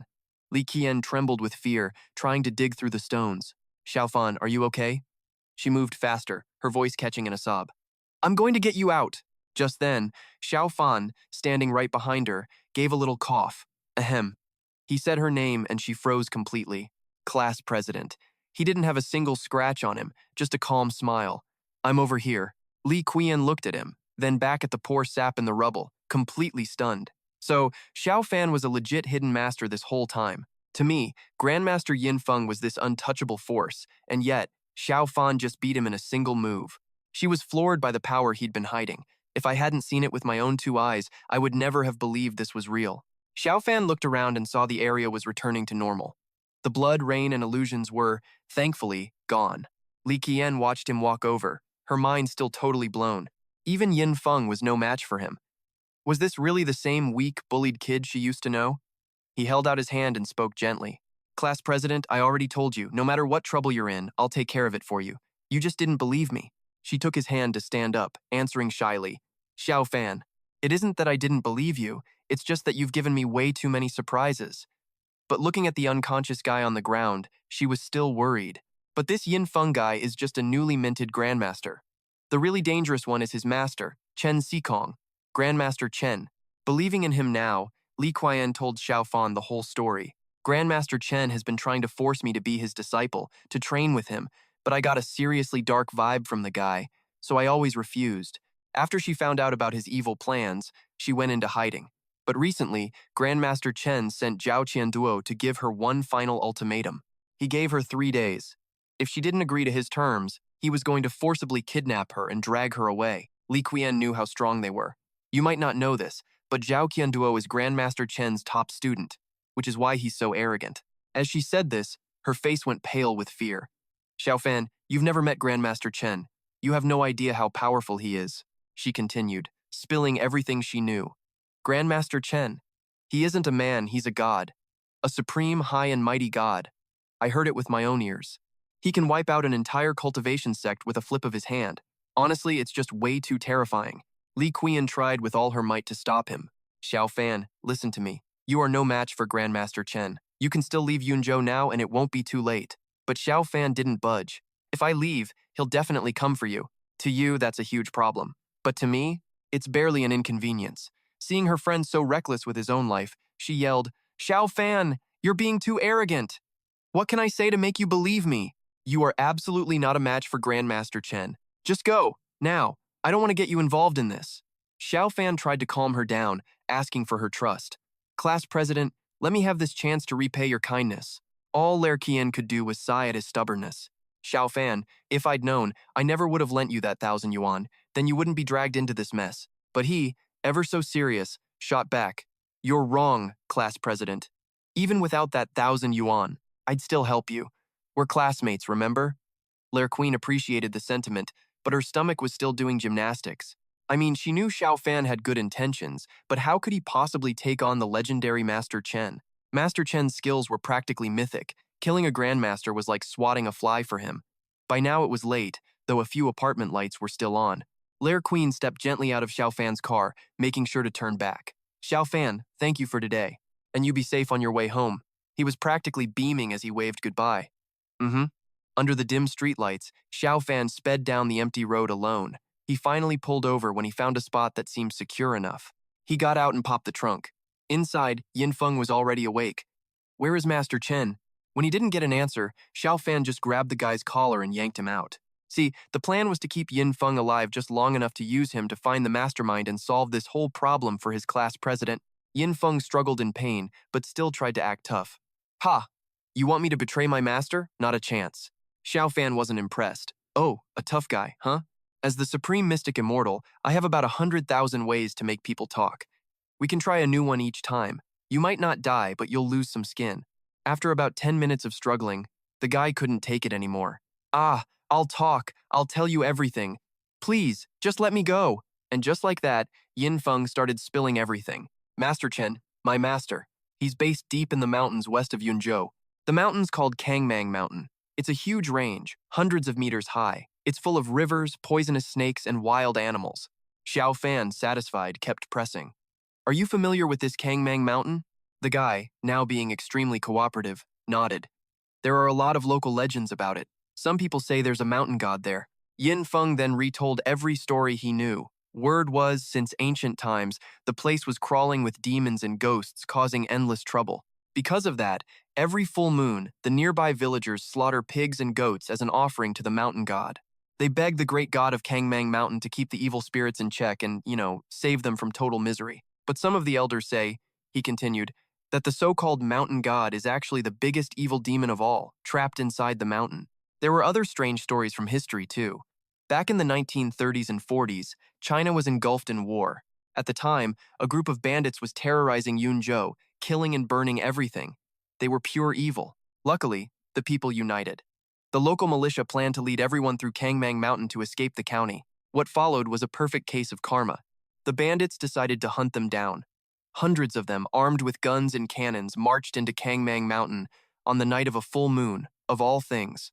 The mountain god of Kangmang slowly woke from its deep sleep, and the entire mountain range began to shake. The great god appeared behind them, as tall as a mountain, with the head of an ox and the face of a horse. Hundreds of phantoms materialized. It was hell on earth. In the end, not one of those bandits made it out alive. They all died in the caves. As Yinfeng told the story, he was trembling and dripping with cold sweat. And in just the last few years, some locals organized an expedition into the mountain, but they triggered a once-in-a-century landslide. It was just like the legends say, the mountain god was angry. His face was pale as he finished. So basically, this Kangmang Mountain was like a giant, horrifying monster. Its massive, bloody mouth just sat open, having already swallowed who knows how many souls. Remembering the god's terrifying appearance, the guy shivered. No wonder absolutely nobody dared to go to Kangmang Mountain anymore. The locals say even mentioning its name is bad luck, afraid it'll anger the god. Hearing all this, Xiaofan just thought things were about to get fun. If what Yinfeng was saying was actually true, then this Master Chen, who could train on Kangmang Mountain, had to have a few serious tricks up his sleeve. Xiaofan looked up at the sky, thinking. But he wasn't interested in some Master Chen. That guy was an insect. The supreme mystic immortal couldn't care less about him. No, the real prize was Kangmang Mountain itself. Beside him, Yinfeng was just a pathetic heap against the car. Xiaofan completely ignored him, totally absorbed in his own thoughts. His instincts were telling him this mountain was special. There had to be some incredible mystery hidden there, just waiting for him to discover it. Yinfeng, his face bruised and bloody, whispered weakly, I have one more secret, but you have to promise to let me go. Only then will I tell you. The dude barely got the words out before Xiaofan smacked him so hard he coughed up blood and yelped. Hey, our hero warned. You're just small fry. You think you can negotiate with me? You got the right to do that? Yin Feng, terrified by this display of power, immediately started begging. I'll talk. I'll talk. Just don't kill me. A thought raced through the guy's head. How could Li Xiaofan's aura be this terrifying? Seriously, what level of cultivation had this guy reached? Yin Feng, nursing his bruised face, slowly explained. It was Zhao Qian Duo. He called me and said killing you alone wasn't enough. The guy was sweating bullets. Zhao Qian Duo plans to storm your house tonight. He's getting ready to kill your father, too. He wants to wipe out your entire family.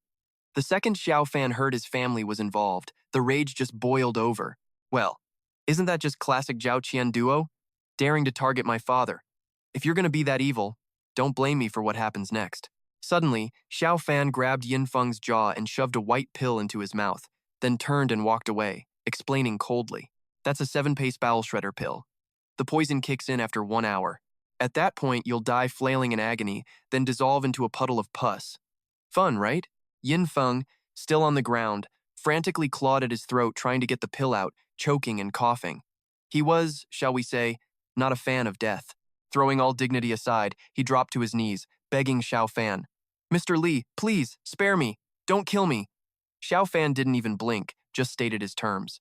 If you obey me, do exactly as I say, I'll give you the antidote in 1 hour. Then he added a little extra threat, just to really scare Yin Feng.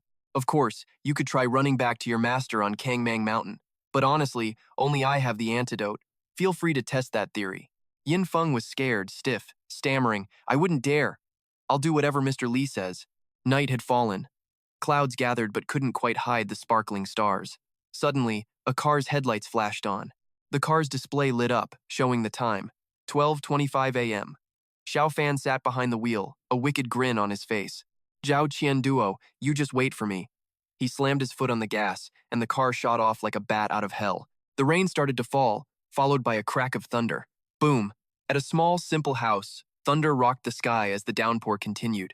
A whole gang of dudes appeared out of nowhere, armed with clubs and knives, standing right in front of that little house. The leader, of course, was Qian Duo. He laughed. Ha, Li Xiaofan, I bet you never saw this coming, did you?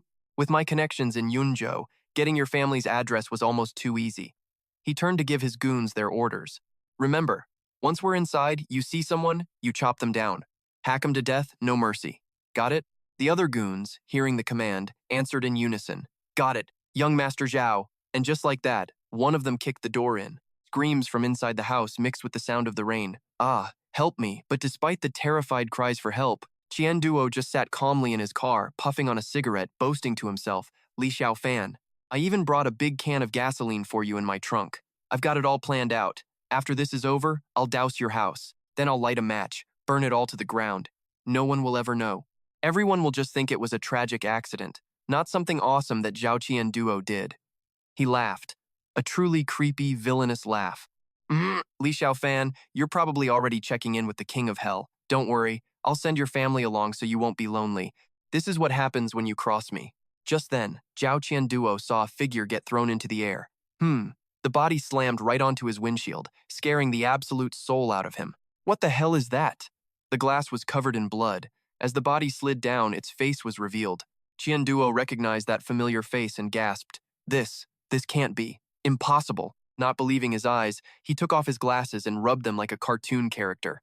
I must be seeing things. But the result was the same. Qian Duo wasn't seeing things. When he finally realized it, he let out a shocked scream. Dad, why is it you? His hand trembled as he yelled. Dad, another thud, as a second body hit the car door. Then, an unknown voice spoke. Zhao Qianju, charged with making and selling drugs. For years, you've made a fortune from drug trafficking, causing countless deaths. Qian Duo was completely freaked out by this spooky voice. He shivered and asked, Who's talking? The voice just kept listing the family's crimes. The brothers Zhao Qianduo and Zhao Qianju conspired to commit many evil acts, using ruthless methods in Yunzhou County. Qianduo couldn't take it anymore and threw open the car door. The scene in front of him was pure horror. He stammered, My brother, Dad, brother. Qianduo ran to his brother's blood-soaked body, pleading desperately.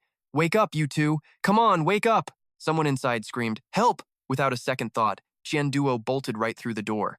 He threw the door open to find the same group of thugs from before, relentlessly beating a woman with clubs. Qian Duo screamed in horror, "Stop it! All of you, stop it right now!" The thugs heard their young master and turned, their eyes blood red, smiling creepily. Qian Duo furiously shoved them all aside, roaring, "Get the hell away from her!" Then, that eerie voice spoke again. Li Chunfang. Her crimes, coercion of others. A notoriously wicked and cruel woman from Yunzhou, spiteful and selfish. Qian Duo fell to his knees, holding his mother's body, his face dark, shaking so hard he could barely stammer, "Mom, Mom, are you okay?" But the voice wasn't finished. "That college girl you toyed with and discarded? This woman tormented her, pushed her to do the unthinkable." Qian Duo's eyes became bloodshot as tears of rage streamed down his face. He muttered, "You people." But that voice showed him no mercy. Afterward, fearing the girl's family would cause trouble, she and her husband, Zhao Yukai, arranged a car accident that killed every single one of them. Enraged, Qian Duo grabbed his goon Lu Tao by the collar and yelled, "Are you all blind? Who told you to attack them, huh?" With that, he landed a solid punch, making the guy cry out. Qian Duo wailed as he beat them. "You beat my family to death." He stomped on them, screaming, "You damn animals." Lu Tao complained indignantly, "Boss, weren't you the one who told us? You said go in, and whoever we see, beat them to death. All the brothers were just following your orders." Qian Duo spun around, snatched his knife and snarled, "My ass you were." In that instant, Qian Duo slashed the man's arm with the knife. "I told you to kill Li Xiaofan's father. Who told you to kill my family?" Qian Duo then swung the knife decisively toward Wu Hao, screaming, "All of you are going to die." Looking completely unhinged, Qian Duo swung the knife wildly. "All of you are dead!" He panted heavily while his men struggled on the ground. Liu Tao clutched his bleeding right shoulder, letting out a soft moan.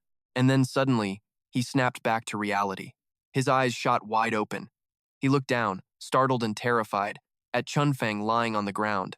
She was covered in blood. Wait, isn't this young Master Zhao's mother? Liu Tao kept rubbing his eyes, refusing to believe what he was seeing. No way, it's not possible, this can't be happening. He flashed back 10 minutes, to when they kicked in the door, holding their knives, ready to take out Xiaofan and his father. Young Master Zhao said it, 100,000 for each kill. Go get 'em, boys. In front of them, clear as day, were Lin Fan and Cheng Shan. They had swung their knives at Cheng Shan without hesitation, but now Liu Tao was just terrified, unable to process the situation. The people I attacked were clearly Xiaofan and his dad. How did they turn into the young master's family in the blink of an eye? This is too weird. His voice became frantic, and his baseball bat clattered to the floor. "It's a ghost! I clearly remember beating Xiaofan to death myself." That sound snapped the other two awake. They looked around, stunned. "Where's Xiaofan?" Wu Hao immediately shot back. "You're talking nonsense. I'm the one who killed Xiaofan. What's it got to do with you?" Amid the chaos, a familiar figure emerged. Qian Duo. "Learned your lesson yet?" Xiaofan said calmly, hands in his pockets. "It's just a shame your little good deed had a miscalculation. The truth is right in front of you. You ordered these men to beat your own parents and brother to death." He scoffed, his gaze cutting right through the man like a knife. "Tienda, you wanted to wipe out my family, and now you're just shooting yourself in the foot." And right on cue, Yin Feng appeared. "Mr. Li," Yin Feng explained, practically glowing with pride, "I might be new to this whole Grandmaster thing, but my specialty is illusion magic." He used his illusions to get them all twisted up and confused. This made them mistake Tienda's family for Mr. Li and his. Then the guy begged, "Mr. Li, you think maybe I could get that antidote?" Xiaofan just smirked. "Not so fast. Let's wait a bit." Tienda was completely floored by this development. "Brother Yin Feng, didn't you already kill Xiaofan? Why is he still, breathing?" Yin Feng put a hand on his chest and roared, "Shut up. You're just a registered disciple of Master Chen, but I'm a fully initiated one. What gives you the right to call me brother? Stop acting like we're family. Besides, how dare you even question me about this? If it wasn't for helping you, I wouldn't have gotten beaten to a pulp by Mr. Li in the first place." With that, Yin Feng furiously pointed at his own face. "Even my handsome mug got all messed up because of this." The next thing you know, Yin Feng grabbed Tienda by the collar, pulling him close. "You almost got me killed."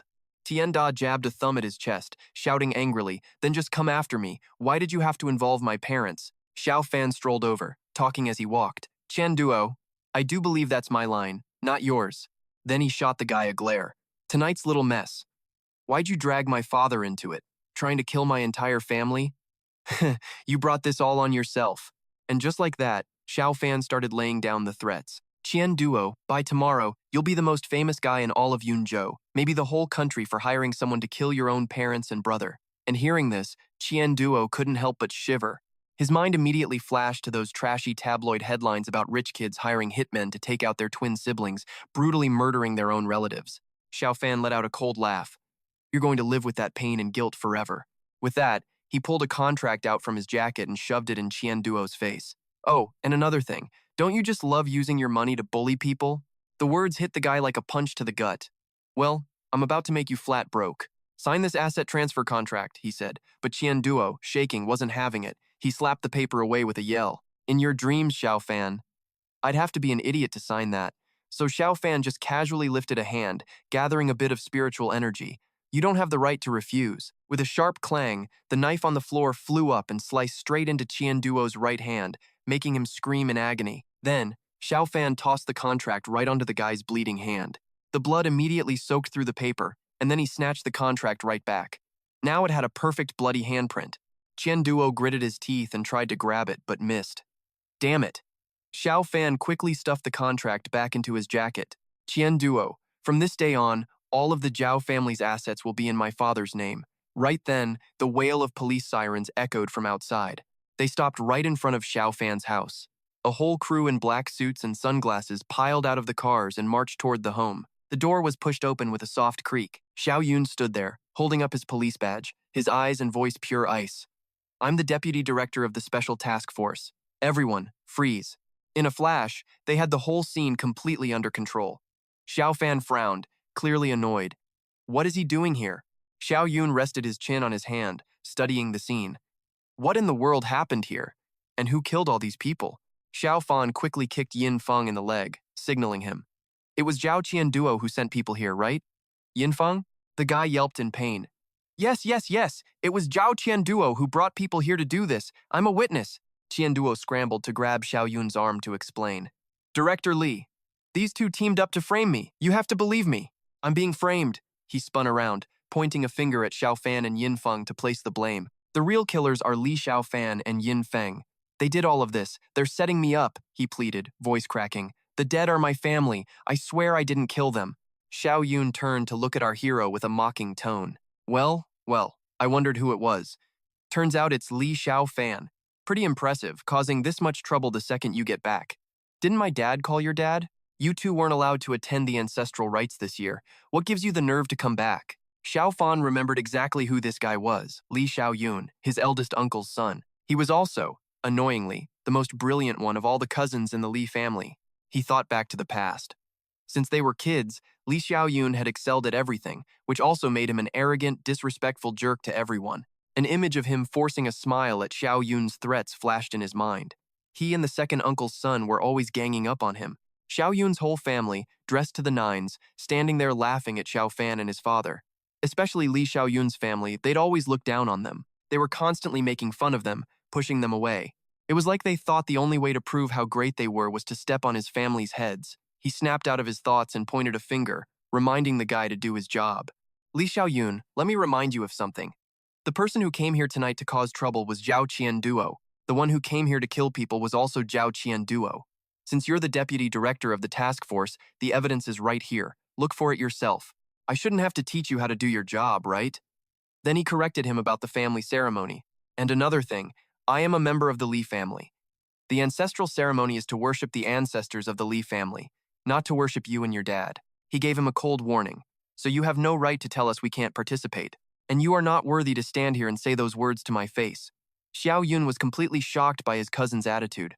Why do I feel like this cousin of mine is totally different than before? Back in the day, if Li Xiaofan saw him, he was like a mouse, seeing a cat so nervous he couldn't even speak, not arrogant and aggressive like this. He thought for a moment, convinced he'd figured out the reason. It must be because Li Xiaofan is just so furious that he's not scared of me anymore. Even a cornered worm will fight back, let alone this dirt-poor Li Xiaofan. He glanced back at Xiaofan. Humph, Li Xiaofan, don't get cocky. No matter what, you were at the scene tonight.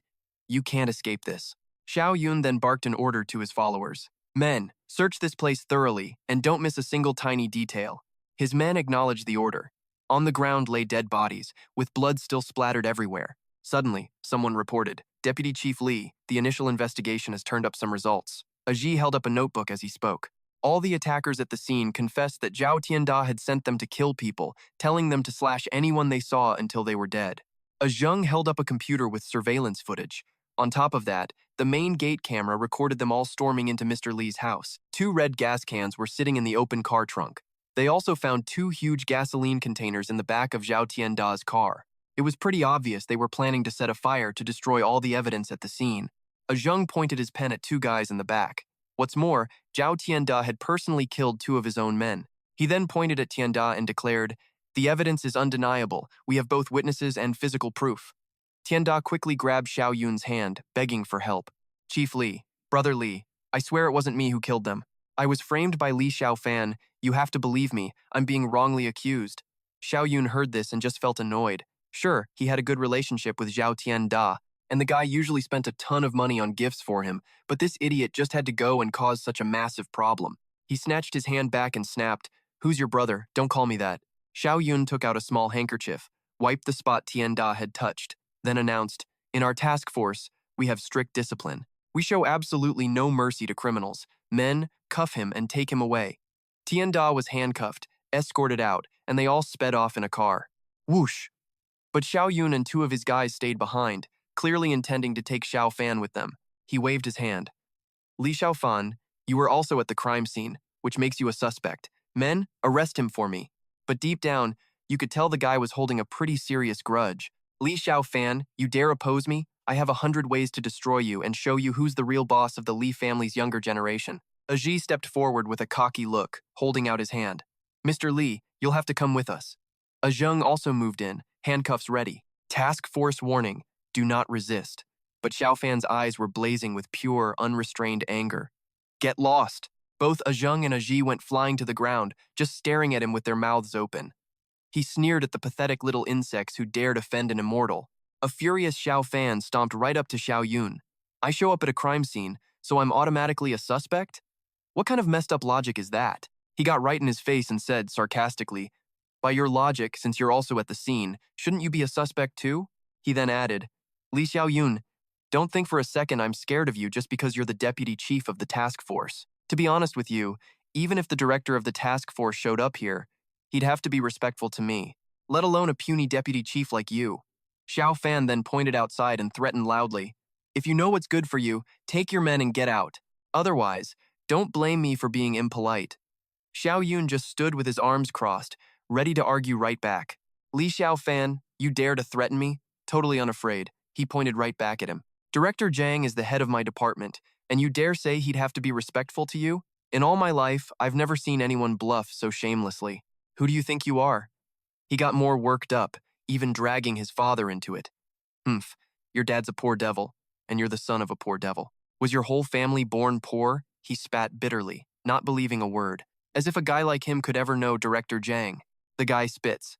Xiaofan is fuming, but manages to keep himself from doing something stupid. "Li Xiao Yun, you dare disrespect my father?" He glares, ordering the guy, "Apologize to me, right now." Xiao Yun just sneers back. "Apologize? To you, Li Xiaofan? Who do you think you are? Let me be clear, I've never given a damn about your family. Remember that time at the family gathering? I called your dad a poor loser in front of everyone. Did he even dare say a single word back then?" He bursts out laughing. "The man didn't even dare to fart." Haha. Hearing that, Xiaofan just slaps a bright red handprint right across his face. "Li Xiao Yun, you have no respect for your elders." And just like that, Xiao Yun is holding his cheek, furious. "Xiaofan, you hit me? You got a death wish?" Xiaofan just squares up and calls over Yin Feng. "So what if I hit him? Yin Feng, get over here and give him a couple of slaps for me." Yin Feng obeys instantly. "Yes, Mr. Li." Yin Feng starts laying into him with a series of slaps. Unable to take the humiliation, Xiao Yun reaches behind his back, looking for something. "I'm the deputy chief of the leopard squad. You two assault me, you're dead." He's reaching for his gun, but it's gone. Wondering where his pistol went, Xiao Fan holds it up, taunting him. "Li Xiao Yun, you looking for this?" Xiao Yun recognizes it, points, and asks in shock, "How did you get my gun?" With both hands, Xiao Fan contemptuously crushes the gun into a useless hunk of metal. He tosses it aside and tells Yin Feng to keep going. "Yin Feng, keep hitting him, but control your strength. If you hurt him too much, he might die, and we can't have him dying from a single punch. The goon gets serious. Understood. And he just unleashes a flurry of blows. Meanwhile, Xiaofan starts talking. Li Xiaoyun, back at that family reunion. You humiliated my father in front of our relatives again and again. The guy is just wailing in pain now. Xiaofan's face is stone cold with a hint of rage. A disrespectful dog like you deserves a beating. Yinfeng chases after him. Get back here. Xiao Yun covers his head and runs for his life, still spewing insults. Damn you, you can't hit me. The goon kicks him square in the back. Ah, his two subordinates just stand there, jaws on the floor, not believing what they're seeing. Am I seeing things? The high and mighty Chief Li is actually getting chased and beaten up? This is a first for me. Who in the world is that guy? He throws open his car door and scrambles inside, immediately screaming at Xiaofan. Li Xiaofan, this isn't over between us, Xiao Yun yells as he speeds away. You just wait. Xiaofan just stands there with his arms crossed, thinking to himself, Li Xiaoyun, that was just the appetizer. When the Li family chooses its new head, I'll deal with you properly. All the humiliation my father and I endured, I'll return it to you, tenfold. The next morning at Xiaofan's place, he's in the house with Chengshan and Lian Yu. He tells his father, Dad, I bought this 2-story house for you. The air here is fresh, perfect for your retirement. He thinks for a moment last night, thugs hired by Zhao Zianduo trashed their old home. It was uninhabitable. So he took the opportunity to buy a new house in Yunzhou for his dad. He thought of his father's tombstone, in his past life and this one. Whether he was immortal or the supreme Taixuan immortal, his father's death had always been his deepest regret. He continues his train of thought, looking over at his happy father. But since heaven gave him a second chance to be a good son, he had to cherish it. He thinks angrily of the people who mocked his dad. All those who had ever disrespected his father, he would make them kneel, one by one. He'd make them bow their heads and beg for his father's forgiveness somewhere else in the house. As they're eating, his dad reminds him, Xiaofan, tomorrow afternoon is the family reunion dinner. Your first and second uncles are back. Be sure to come home early. Xiaofan seethes internally. His first and second uncles, their families, were the ones who constantly suppressed his father. He grips his chopsticks, remembering everything. The inheritance left by the Li family ancestors was supposed to be split evenly between his father and the two uncles. They were meant to inherit the family business together, but his uncles seized it all for themselves. To them, money and status were everything. Family ties were worthless. He's lost in thought as his dad watches him, confused. His father was always an honest, gentle man. He never liked to fight with people over things like that, and Xiaofan himself had never cared about such petty interests. Xiaofan clenches his fist, making a silent vow. But this time, he came back to reclaim what was theirs, not just for his father, but for himself too. He looks at a family photo with a corner torn off, lost in thought.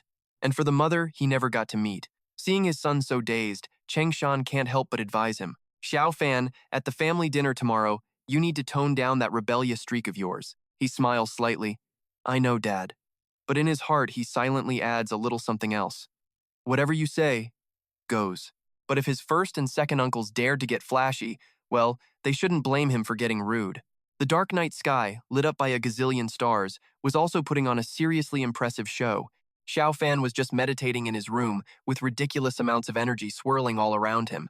Ever since he ate that chaos meteorite from Chu Tianjing, his power level basically upgraded itself. And if he actually tried to train, the leveling speed would be insane. All this talk about supernatural grandmasters in these other worldly realms, our boy Li Taixuan couldn't care less. He knew his real goal, reach the Xiantian realm, get back to his old self, and blast off back to the immortal world.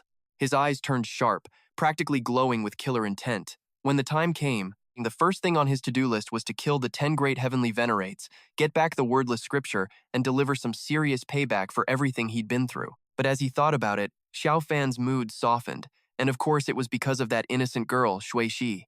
The dead silence of the night was suddenly shattered by a ringing phone. Beep, beep, beep. He picked it up to a familiar, panicked voice on the other end. Xiaofan, it's bad. The class president is missing. He just frowned and asked, what happened? Just tell me slowly. The person on the other end took a breath and then laid out the entire story. Weren't they just at the class president's birthday party last night? See, when his buddy took the prez home, she forgot some gifts. So our hero here gathered them up, planning to play the Good Samaritan today. He quickly assured his friend, Xiaofan, that no, this wasn't weird. He and others had been invited to her place before. Xiaodong then recounted the horror story. He got to her apartment building and decided to give her a call. But nobody picked up. He glanced up, saw the lights were on, and his voice started getting tight with panic. So he went upstairs to check, only to find the door open and the entire apartment completely trashed. He figured something terrible had happened, which is when he immediately dialed our boy, Xiaofan. The poor guy was still seeing the wreckage in his mind. Stuff was thrown everywhere. He was, to put it mildly, freaking out. Hey, class president? Are you home? Then it hit Xiaofan. He remembered giving the class president a special good luck talisman that he'd supercharged with his own Taixuan energy. He hadn't expected the emergency energy he'd left on that talisman would be needed so darn quickly. With this in mind, he told his buddy, Xiaodong, don't worry about it. I'll go find Zhang Liquan. But his friend was not having it, frowning with disapproval. Xiaofan, what do you mean don't worry about it? You're going alone? The class president vanished in the middle of the night. Something's up. Do I, Feng Xiaodong, look like a coward? Besides, I'll find more people to help. There's strength in numbers. Xiaofan just grabbed a half-asleep Li and Yu and started walking. No need. Anyone you find will be useless.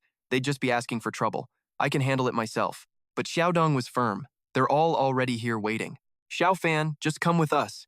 If something goes down, we can all work together. Our hero sighed, shaking his head in defeat. All right, fine. I'll head over now. He hung up and immediately used his supreme immortal eye to check on Liquan. On the drive over to the meeting spot, his mind was running through every single possible scenario, just as he thought. He could feel his Taixuan energy pinging from Kangmang Mountain.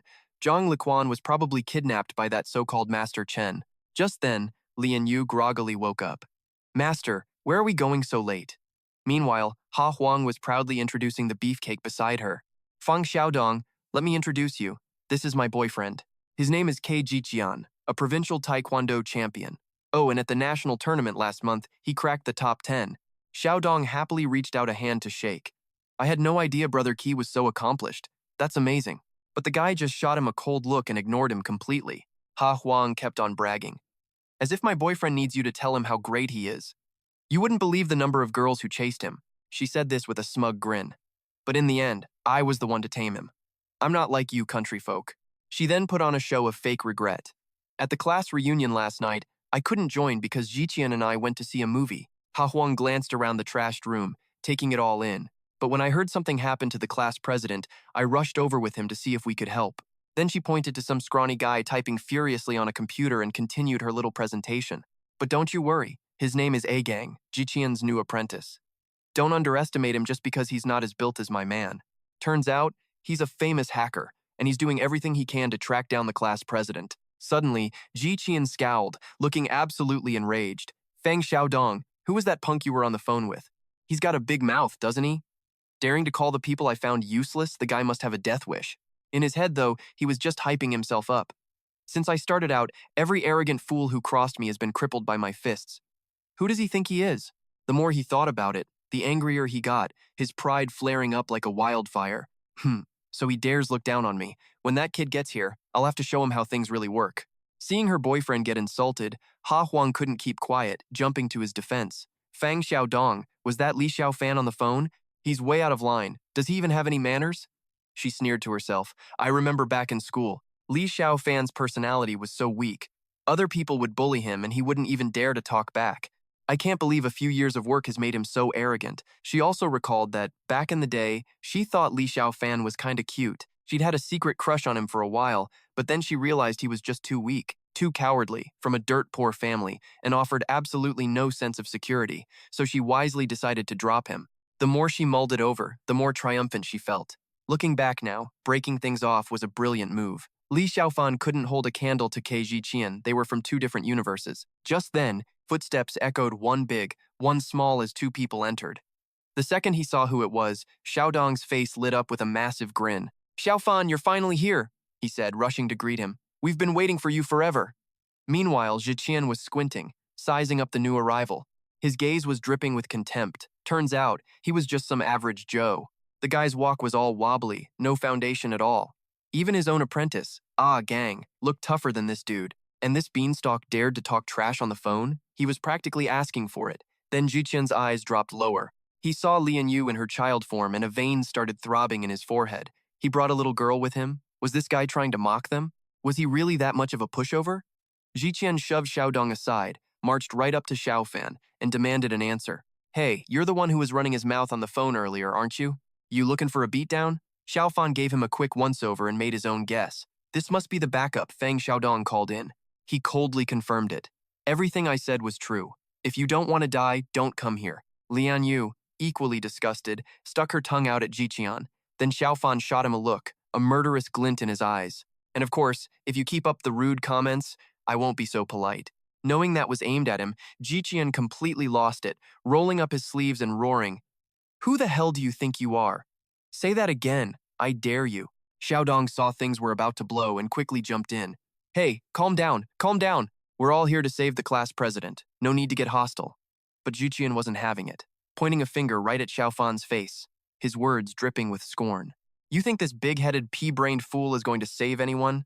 He'll be lucky if he can save himself. Following him is just asking for trouble." After that little speech, he felt a whole lot better. "Those are the same words you said to me back in the day. Now I'm just returning them to you." "What's wrong, cat got your tongue? You don't dare talk back now, do you?" Getting that off his chest felt amazing, but he wasn't done. Jiqian kept the attacks coming, asking if he even knew where Zhang Liquan went missing. He doesn't know a single thing, yet he runs here pretending he can save people. Isn't he just trying to mess everything up? Making everyone follow him blindly? Ignoring all the pointless insults, Xiaofan just spoke up calmly. His voice didn't waver one bit. "Let's go. The target is Mount Kangmang. We need to hurry." In his mind, he knew what was important. Saving a life was the priority, and he had no time to argue with some brain-dead moron.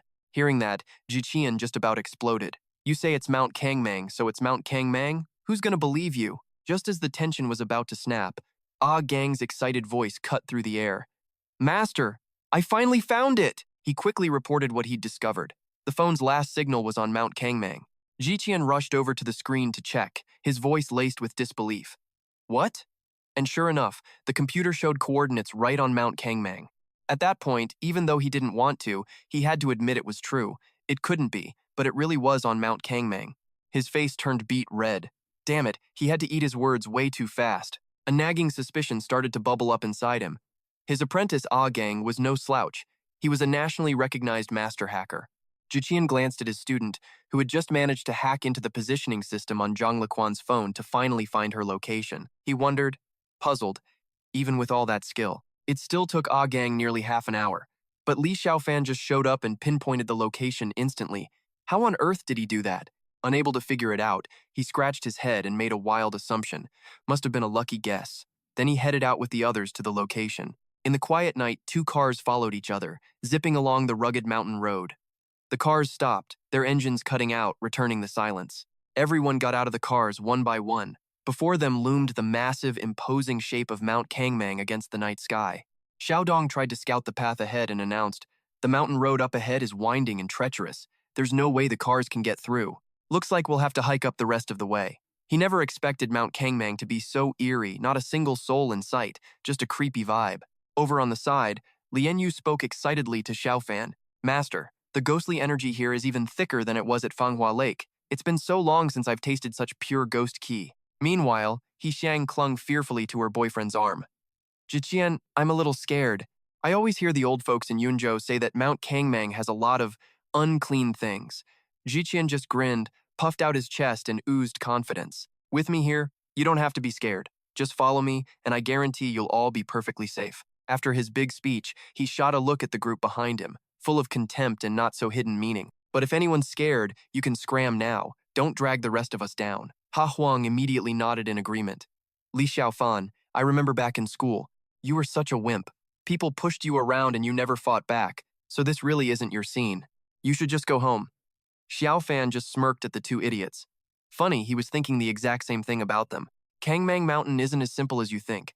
I'd advise you to leave now, while you still can. Ha Huang shot him a disgusted look. "Scared as a little rabbit and trying to scare us?" Pathetic, she thought. Yep, Li Xiaofan was nothing compared to Keiji Jian. All bark and no bite, just hiding and trying to spook people. He walked right past them, his voice calm but laced with a clear hint of disdain. "All right, suit yourselves." Lian, you bounced along beside him, practically vibrating with excitement. "Master, let's get up the mountain. The demonic energy must be way stronger up there." Suddenly, a quiet voice called out from behind. He Dong sidled up to Ha Huang. "Have you guys ever seen Xiaofan in a fight? He's actually really incredible," he whispered, his face filled with pure awe. "Last night, Xiaofan beat the ever-living crap out of that jerk Zhao Qian duo in front of everyone. It was insane. You should have seen it." but she couldn't care less. She just glanced over at Jijian and declared confidently, "Oh please, Fang Xiaodong. That weakling Li Xiaofan? What's so great about him? So he learned a few flimsy moves. You think he's better than my boyfriend? Oh, here we go again with the bragging. My boyfriend isn't just the provincial taekwondo champion. She rattled off a few more titles. He also cracked the top 10 in a major boxing competition. Ha Huang threw out a challenge, full of smug confidence. Even if 10 guys like Zhao Qian Duo came at him at once, they wouldn't stand a chance against my boyfriend. I'm telling you, Li Xiaofan is on another level, Xiao Dong said, completely exasperated. Ha Huang, why don't you ever believe me? Xiaofan heard their whole little debate loud and clear, but kept his mouth shut, scoffing inwardly. This little pipsqueak didn't even know that Zhao Qian Duo was a student of the famous Chen Si Kong, and she dared to act so high and mighty in front of a true master. Ha Huang just kept running her mouth. Fang Xiaodong, if you're so sure, then show me some proof. Otherwise, I'm just going to assume you're full of it. The actual subject of their gossip just ignored the jabs, having already made up his mind. Forget it. I'm not explaining myself to these clowns. The most important thing right now was to rescue the class president, not waste time on this bunch of morons. Suddenly, a loud shout.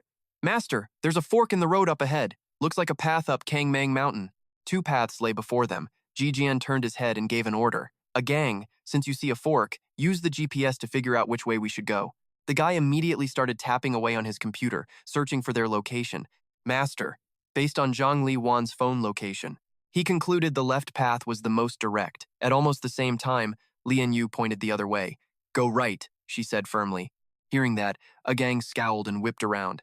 Hey, little girl, if you don't know what you're talking about, shut up. The right is the long way around. She shot back angrily. Who are you calling a little girl? Age-wise, you should be calling me grandma, and I'd only be humoring you. Jijian lost his patience. A gang, don't argue with a clueless kid. We're going left. Xiaofan offered one last piece of friendly advice. I'm telling you for the last time, don't take the left path. If you do, you're all going to die. The guy pointed right in his face. You little punk, who do you think you are? You said we'd die last time we came to Kangmang, and look, we're fine. Then he raised his fist, ready for a fight. You keep spouting this creepy nonsense and freaking everyone out. You want me to beat you to a pulp? Ha Huang quickly stopped him. Forget it. If he doesn't want to come with us, then let him go the other way. That way he can't hold us back. A gang clearly wasn't a fan of Xiaofan either. You little punk, I'll let you off this time. If the master hadn't stopped me, I would have already taught you a lesson. Then he trotted after the happy couple. Master, let's go. Forget him. Xiaofan watched them go, making a little prediction. I can feel something. Unclean down that left path. If K Jijian's group goes in there, they're dead for sure. Xiaodong spoke up, trying to be comforting. Xiaofan, don't listen to what they were saying. He put a hand on his shoulder, his eyes full of genuine concern. Ha Huang is still our classmate. We should probably go with them. If something really does happen on that path, we can be there to back them up. A deep sense of conviction filled him. After seeing Xiaofan in action last night, model. Sure, Ka Chi Qian had a fancy reputation, but let's be real, he was absolutely no match for Xiaofan. Too bad Ha Huang and her crew were completely clueless. Hearing them, Xiaofan just stood there, deep in thought. After a moment, he turned back to the clueless trio. Fine. For your sake, I'll give them one more chance. Qi Qian, overjoyed, just grinned. Great. The night was spookily quiet, and Ha Huang clung to her boyfriend, whimpering timidly. This mountain path is so hard to walk on. Qi Qian, don't the trees on both sides look exactly like monsters? It's terrifying. Just then, a horrifying scream echoed from the distance, draining all the color from her face. That crow's cawing is so creepy. Her whole body trembled, her voice about to break into tears. Can we please just go back? We can wait for sunrise, but Qi Qian just flashed a confident grin. Ha Huang, I'm right here. What's there to be afraid of? Suddenly, a Kuang looked back and yelled, Master, look behind us. Qi Qian glanced over his shoulder with a sneer. What? That bunch of chickens must be terrified. And here I thought he was supposed to be so tough.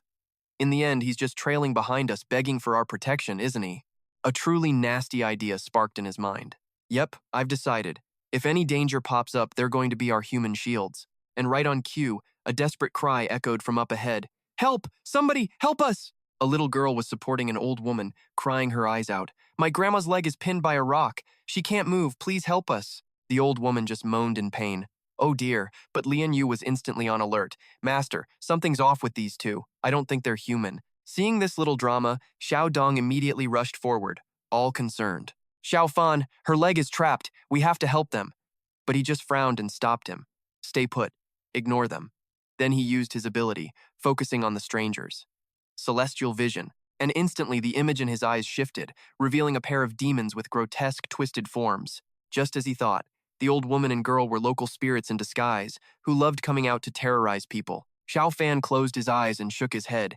This Kangmang mountain was just crawling with malicious spirits, causing chaos in the world. They refuse to reincarnate or suffer, so they become wandering ghosts here, killing countless people. The sad part is, these spirits don't get it. To escape reincarnation, you must first enter it. That's the only way to be liberated. One must grasp the mystic path, shatter their chains, break through the void, and ascend to the immortal realm. Seeing the group behind him hesitate, Qi Qian couldn't help but smirk. Just a bunch of cowards. He then ordered his disciple, Kwang, go help that old lady up. Don't be like certain cowards over there who've probably already scared the poop out of themselves. The kid quickly obeyed his master. Using his strength, he easily lifted the heavy boulder off the old woman's leg. Ma'am, let me get this rock off for you. After being rescued, the old woman offered him a kindly smile. Thank you, young man. You're a kind person. Heaven will surely protect you. The little girl also clung excitedly to Kwang's arm. Big brother, you're such a good person. This made him blush and scratch his head. Then he shot a smug look at the others. Hey, you! Yeah, you, the coward. Got anything to say to me now? But they were just staring, dumbfounded, as Xiaodong gasped. Meanwhile, Qi Qian and Ha Huang had turned ghost white with fear and were unconsciously stumbling backwards. Lian, you crossed her arms with a look of pure contempt. Ha! Amateurs. Seeing their faces, Kwang was totally confused. Master, what's wrong with you guys? Their faces were all twisted up. Qi Qian stammered, his trembling finger pointing right at him. Kwang, behind you. Ha, Huang shrieked in a total panic. Ah, a ghost, there's a ghost. Just then, an ice-cold hand landed on his shoulder as the old woman cooed. Young man, you really are a good person. In front of Kwang was a hideous, maggot-infested face. This old lady was hungry, and he'd just delivered himself right to her door for dinner. And with that, she opened her foul-smelling mouth wide and lunged. As the ghost hag sank her teeth into him, he could only scream, Master, save me, Master! Qi Qian finally snapped out of his trance. Kwang, he yelled, rushing forward. Just try to hang on. I'm coming to save you. He launched a powerful kick. Take this. He landed several solid kicks on the ghost hag's back, but she didn't even flinch. This, of course, absolutely terrified Qi Qian, who thought to himself, how is this even possible? I'm the provincial taekwondo champion. One of my kicks can easily shatter a board weighing over 10 kilograms. But this old hag didn't take a scratch. He unleashed a flurry of attacks on the ghost, but it did nothing. She just turned back to threaten him. Young man, are you trying to tenderize my meal for me? Don't be impatient. Once I'm done with him, it'll be your turn. Hearing that, Qi Qian scrambled backward, gritting his teeth in pure terror. It's a real ghost. And it completely devoured. Kwang. Losing patience, the ghost hag swatted him away. Get out of my way, sending him flying. Ah. And just then, the cute little girl from before revealed her true form, another hideous demon. With her rotting body, she hissed that she was born jealous of pretty girls, and figured this one would taste amazing. Seeing the thing creep closer, Ha Huang was so terrified her legs just locked up, refusing to move an inch. You, don't come any closer, the little ghoul just cackled. I haven't eaten human flesh in over a decade. Looks like I'm getting a fancy midnight snack tonight. Right as the ghoul was about to pounce, Ha Huang screamed her lungs out. Ah, save me! Qi Qian, save me! He quickly hoisted up a massive rock and chucked it at the hag, shattering her into a million pieces. Go die! But psych, she was totally unharmed and just laughed maniacally. Then she lunged forward with her claws, pretty much begging for a fight. Deep scratches immediately appeared all over Qi Qian's body as a plume of smoke seeped out from him. This was somehow being converted into energy for the hag to absorb. He was being drained of his life force, his body shriveling up, but he couldn't resist. All he could do was scream. Ah! She just kept slurping him up, right down to the very last drop. Qi Qian's once muscular body was now just a dried-up husk, tossed to the side. The hag smiled grimly as she stalked toward Ha Huang. He, now it's your turn. Total panic mode. What was she supposed to do now? Even Qi Qian was dead. This was really not safe. Were they all going to die here tonight? The creature then licked her face with its long tongue, a foul stench spreading everywhere. Pretty girl, stop struggling. Just be a good little meal and let me eat you. Just as the hag was about to finish Ha Huang off with her sharp teeth, she screamed for her life. Don't! Somebody help! Over on the sidelines, Hu Dong saw the whole nightmare unfold. He quickly tried to reason with his friend. Xiaofan, come on, man, we were all classmates once. You have to go save Ha Huang. Right now, you're the only one who can actually save her. He just sighed. Fine. Then he instantly unleashed the overwhelming pressure of a supreme god on the two demons, his voice cold and deadly. Get lost. The two demonic spirits were instantly terrified. They froze and whipped their heads toward the voice. See, when a grandmaster gets angry, even his breath is deadly. In a flash, he sent them flying. Arc. The impact created a massive explosion, sending dirt and rocks everywhere, but they only walked away with a few scratches. The hag furiously declared, I didn't expect you to have some skills. No wonder you dared climb this mountain. But it doesn't matter, you're all dying tonight. Having narrowly cheated death, Ha Huang scrambled over to the others. Xiaofan, save me! Meanwhile, the hag and the little ghoul started to merge together, forming a brand new, even uglier demon. It let out a roar with no warning, flashed right in front of Xiaofan, and swung its claws with a smug voice, time to die. But before it could even touch a single hair on his head, the spirit was blasted back by a protective barrier. Ugh, it sneered mockingly. Hiding in your shell, little turtle? You think this can stop me? Then suddenly, its eyes narrowed in complete shock. Huh? The spirit, now trapped in a sphere of energy, yelled out, How is this possible? When did you trap me in here? Let me out! You let me out of here! Xiaofan just coldly watched it float there, helpless. I know your training wasn't easy, so I was going to let you live. But since you clearly have no idea what you're up against, he then held out his hand, gathering spirit energy. So, you can just die now. With that, he clenched his fist like he was crushing something. Up above, the spirit inside the sphere exploded right on cue, its blood spraying out like fireworks. Suddenly, Lian Yu's sharp eyes spotted the spirit's remnant soul trying to escape. It fled in terror, thinking, oh crap, this guy is way too powerful. I have to report this to Master Chen immediately. But she snatched it right by the tail and held on tight. It roared angrily. You rotten girl, let me go or I'll eat you. Lian Yu was completely unfazed by these threats. You want to eat me? Funny, I was thinking you look much tastier. Then she opened her mouth and just inhaled the spirit. Whoa. Ha Huang, who had witnessed the whole crazy scene, just stared, completely stunned, at the guy in front of her. Am I seeing things right? She couldn't believe Li Xiaofan was this powerful. He took care of two terrifying monsters in a flash, while Qi Qian couldn't even block one hit. Her eyes were wide with pure astonishment. Was this the same weak and timid Li Xiaofan from middle school? When in the world did he get this strong? That's when she finally got it. She'd had a one-sided crush the whole time. Li Xiaofan was so far beyond them, he never even bothered to argue. He just pushed everyone forward. Let's go. The class president is still waiting for us to rescue her. Ha Huang rushed up to him, her voice dripping with blame. Li Xiaofan, if you were able to save people, why didn't you do something sooner? If you had, Qi Qian, and a gang too, they wouldn't have died for nothing. He was not happy with her attitude and shot back a question with a frown. Ha Huang, from the way you're talking, it sounds like Qi Qian and his apprentice's deaths are somehow my fault? Don't forget, I warned all of you before this happened. I warned you before we even entered the mountain. Back when they had to choose a direction, he totally tried to warn them. He shot back over his shoulder. Too bad you guys just wouldn't listen and made fun of me instead. Xiaofan didn't even bother looking at her while recapping their epic fails. But hey, even with all that, he still cut them some slack for Feng Xiaodong's sake. He decided to give them one more chance. When they ran into those two ghosts, he warned them again not to go there, only to get a bunch of smug smirks in return. His voice dropped, getting icy. This entire trip, I warned you guys over and over. His eyes narrowed, flashing with a challenge. But did any of you actually bother to listen? Ha Huang wanted to argue but couldn't even manage a complete sentence. Xiaodong just put a hand on her shoulder to calm her down. Ha Huang, you should learn to be grateful. Xiaofan saved your life. He's your savior. But she stubbornly refused to acknowledge his good intentions. He saw someone dying and did nothing.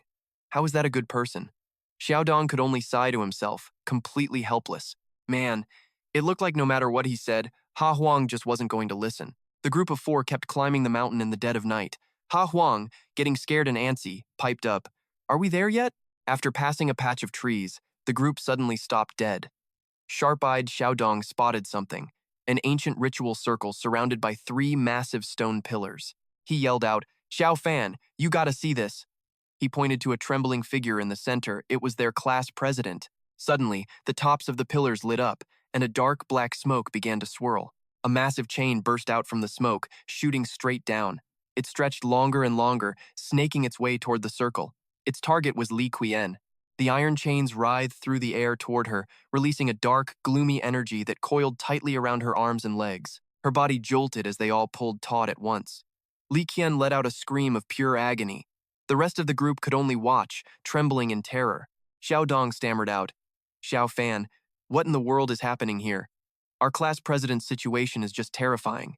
Xiaofan frowned, explaining, "Someone is using her as a human sacrifice, forcing her to absorb all that dark, cold energy from those mysterious chains."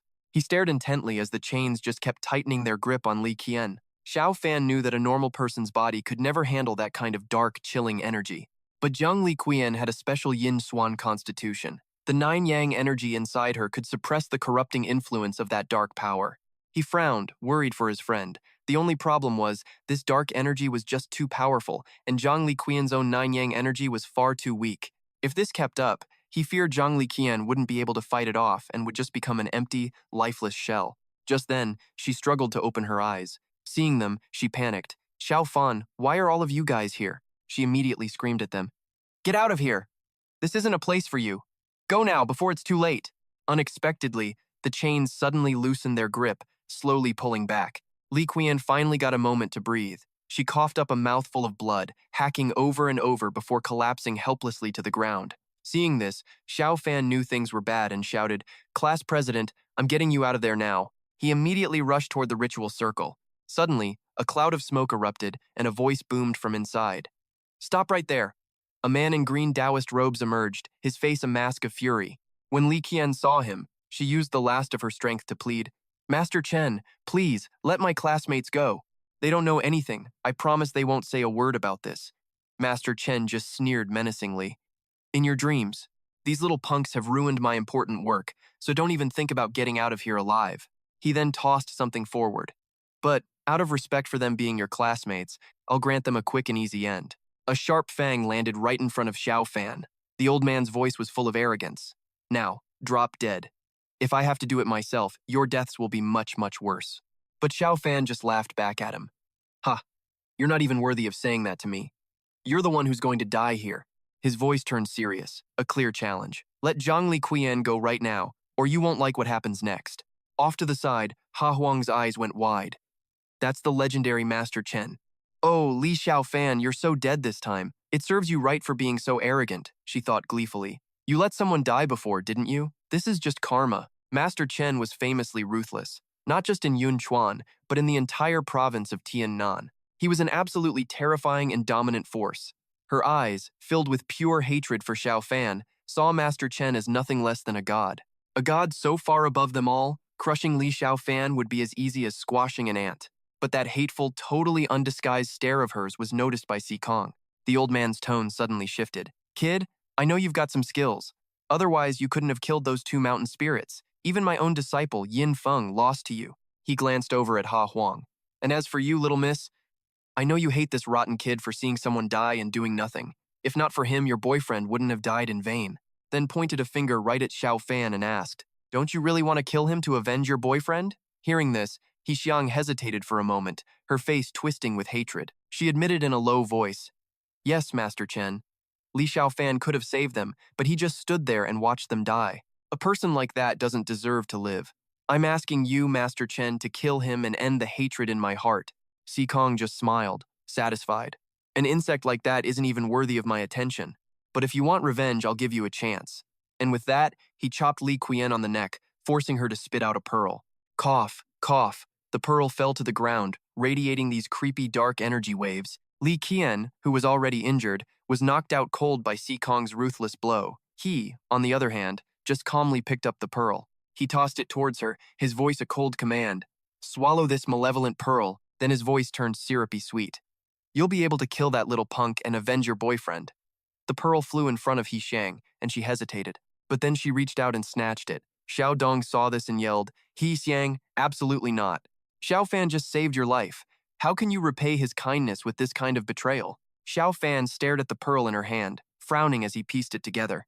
That malevolent pearl contained the evil, cold energy Zhang Li Qian had just absorbed. Chen Kong really meant business. Although she was terrified, she put it in her mouth and slowly swallowed. Instantly, dozens of bizarre ghosts appeared all around her as a ferocious power began to surge. Xiang threw her head back, raised her hands, and screamed, "I summon the 100 ghosts!" At her call, streams of energy poured into her body. Her body started to transform, her eyes rolling back white and veiny as she cried out in pain. Fueled by the spirits, Xiang let out a triumphant yell. "Li Xiaofan, you're going to die!" She whipped out her long, sharp claws and lunged at him like a rocket, unleashing the phantom ghost knight demon claw. Xiao Dong, who was nearby, got blown away by the force. He struggled to push himself up against the powerful wind. How did Xiang suddenly get so terrifyingly strong? The force from just one claw attack sent me flying. Realizing things were serious, he screamed a warning. "Xiao Fan, get out of there!" Meanwhile, Lian Yu also seemed to be charging up her own power. Across from them, Xiang was completely out of control, with nothing but revenge on her mind. "You're not going to run? I'm going to rip out all of your guts." Xiaofan just watched everything calmly, analyzing the situation. She's even severing her own life force for this. To forcibly absorb that many resentful souls and ghosts, the evil power coming off her has already surpassed that yin wind from before. Then he shook his head with contempt. But she's still just an ant, like before. What's the difference if its head is a little bigger? Watching the sharp claws about to hit him, he just taunted her calmly. "An ant like this dares to fight me? You're really overestimating yourself." Just before the claws could touch Xiao Fan, Lian Yu shot in from behind and blocked the attack. She was back in her original form, parrying the blow while talking to him. "Master, after I absorbed the profound jade marrow, I was supposed to need some time to restore my true form. I never expected this place would have so many ghosts and so much yin energy. It instantly helped my power recover quickly and even gave me a boost." She began gathering energy in her hand, then shouted in a low voice. Demonic energy condensed, and a massive axe appeared in her hand. Lian Yu proudly brandished her weapon and charged at her opponent. "That's just some low-level spell to summon 100 souls. Let me open your eyes a little and show you what a real demon cultivator is." With a gorgeous swing of her axe, she sends Ha Huang flying with a satisfying thud. Ha Huang crashes to the ground, shrieking in pain, while Lian Yu just smirks at her crumpled form. Ha Huang grinds her teeth, her whole body shaking with rage. How could this be happening? She refused to accept it. Lian Yu turns to Xiao Fan, basically demanding praise. "Master, I'm way stronger now, aren't I?" He, feeling playful, just goes, "You're all right." She puffs up, totally indignant. "What do you mean all right? I was clearly awesome." And right on cue, she shrinks back into her kid form. Oh, great. Her powered-up form poofed out on her again. Just fantastic. Even though she's too hurt to stand, Ha Huang is still desperately reaching for something. Meanwhile, Xiao Fan just casually grabs a handful of spirits. He squeezes his fist tighter, shouting, "Be suppressed." From the sidelines, Si Kong watches on, sizing him up. "Not bad, kid. I'm surprised you've reached the Grandmaster level, entering the transformation state." Then his tone just drips with scorn. "But really, so what?" And with that, he unleashes a spell, spewing thick black smoke from his arm. "Running into me today means you're going to die full of regret." Si Kong starts drawing characters in the air, calling forth the wind ghost seal. Once he's done, he sends it flying right at Xiao Fan, basically yelling, "Eat this!" Blinded by the smoke, he can't stop this nasty attack. And sure enough, the moment the seal hits him, his hand instantly freezes over and ice spreads across his body. But even as he's completely frozen solid, his eyes stay perfectly calm, without a single flicker of fear. Si Kong looks at Xiao Fan, trapped in a thick block of ice, and gets super smug. "Kid, I told you already, you're not in my league."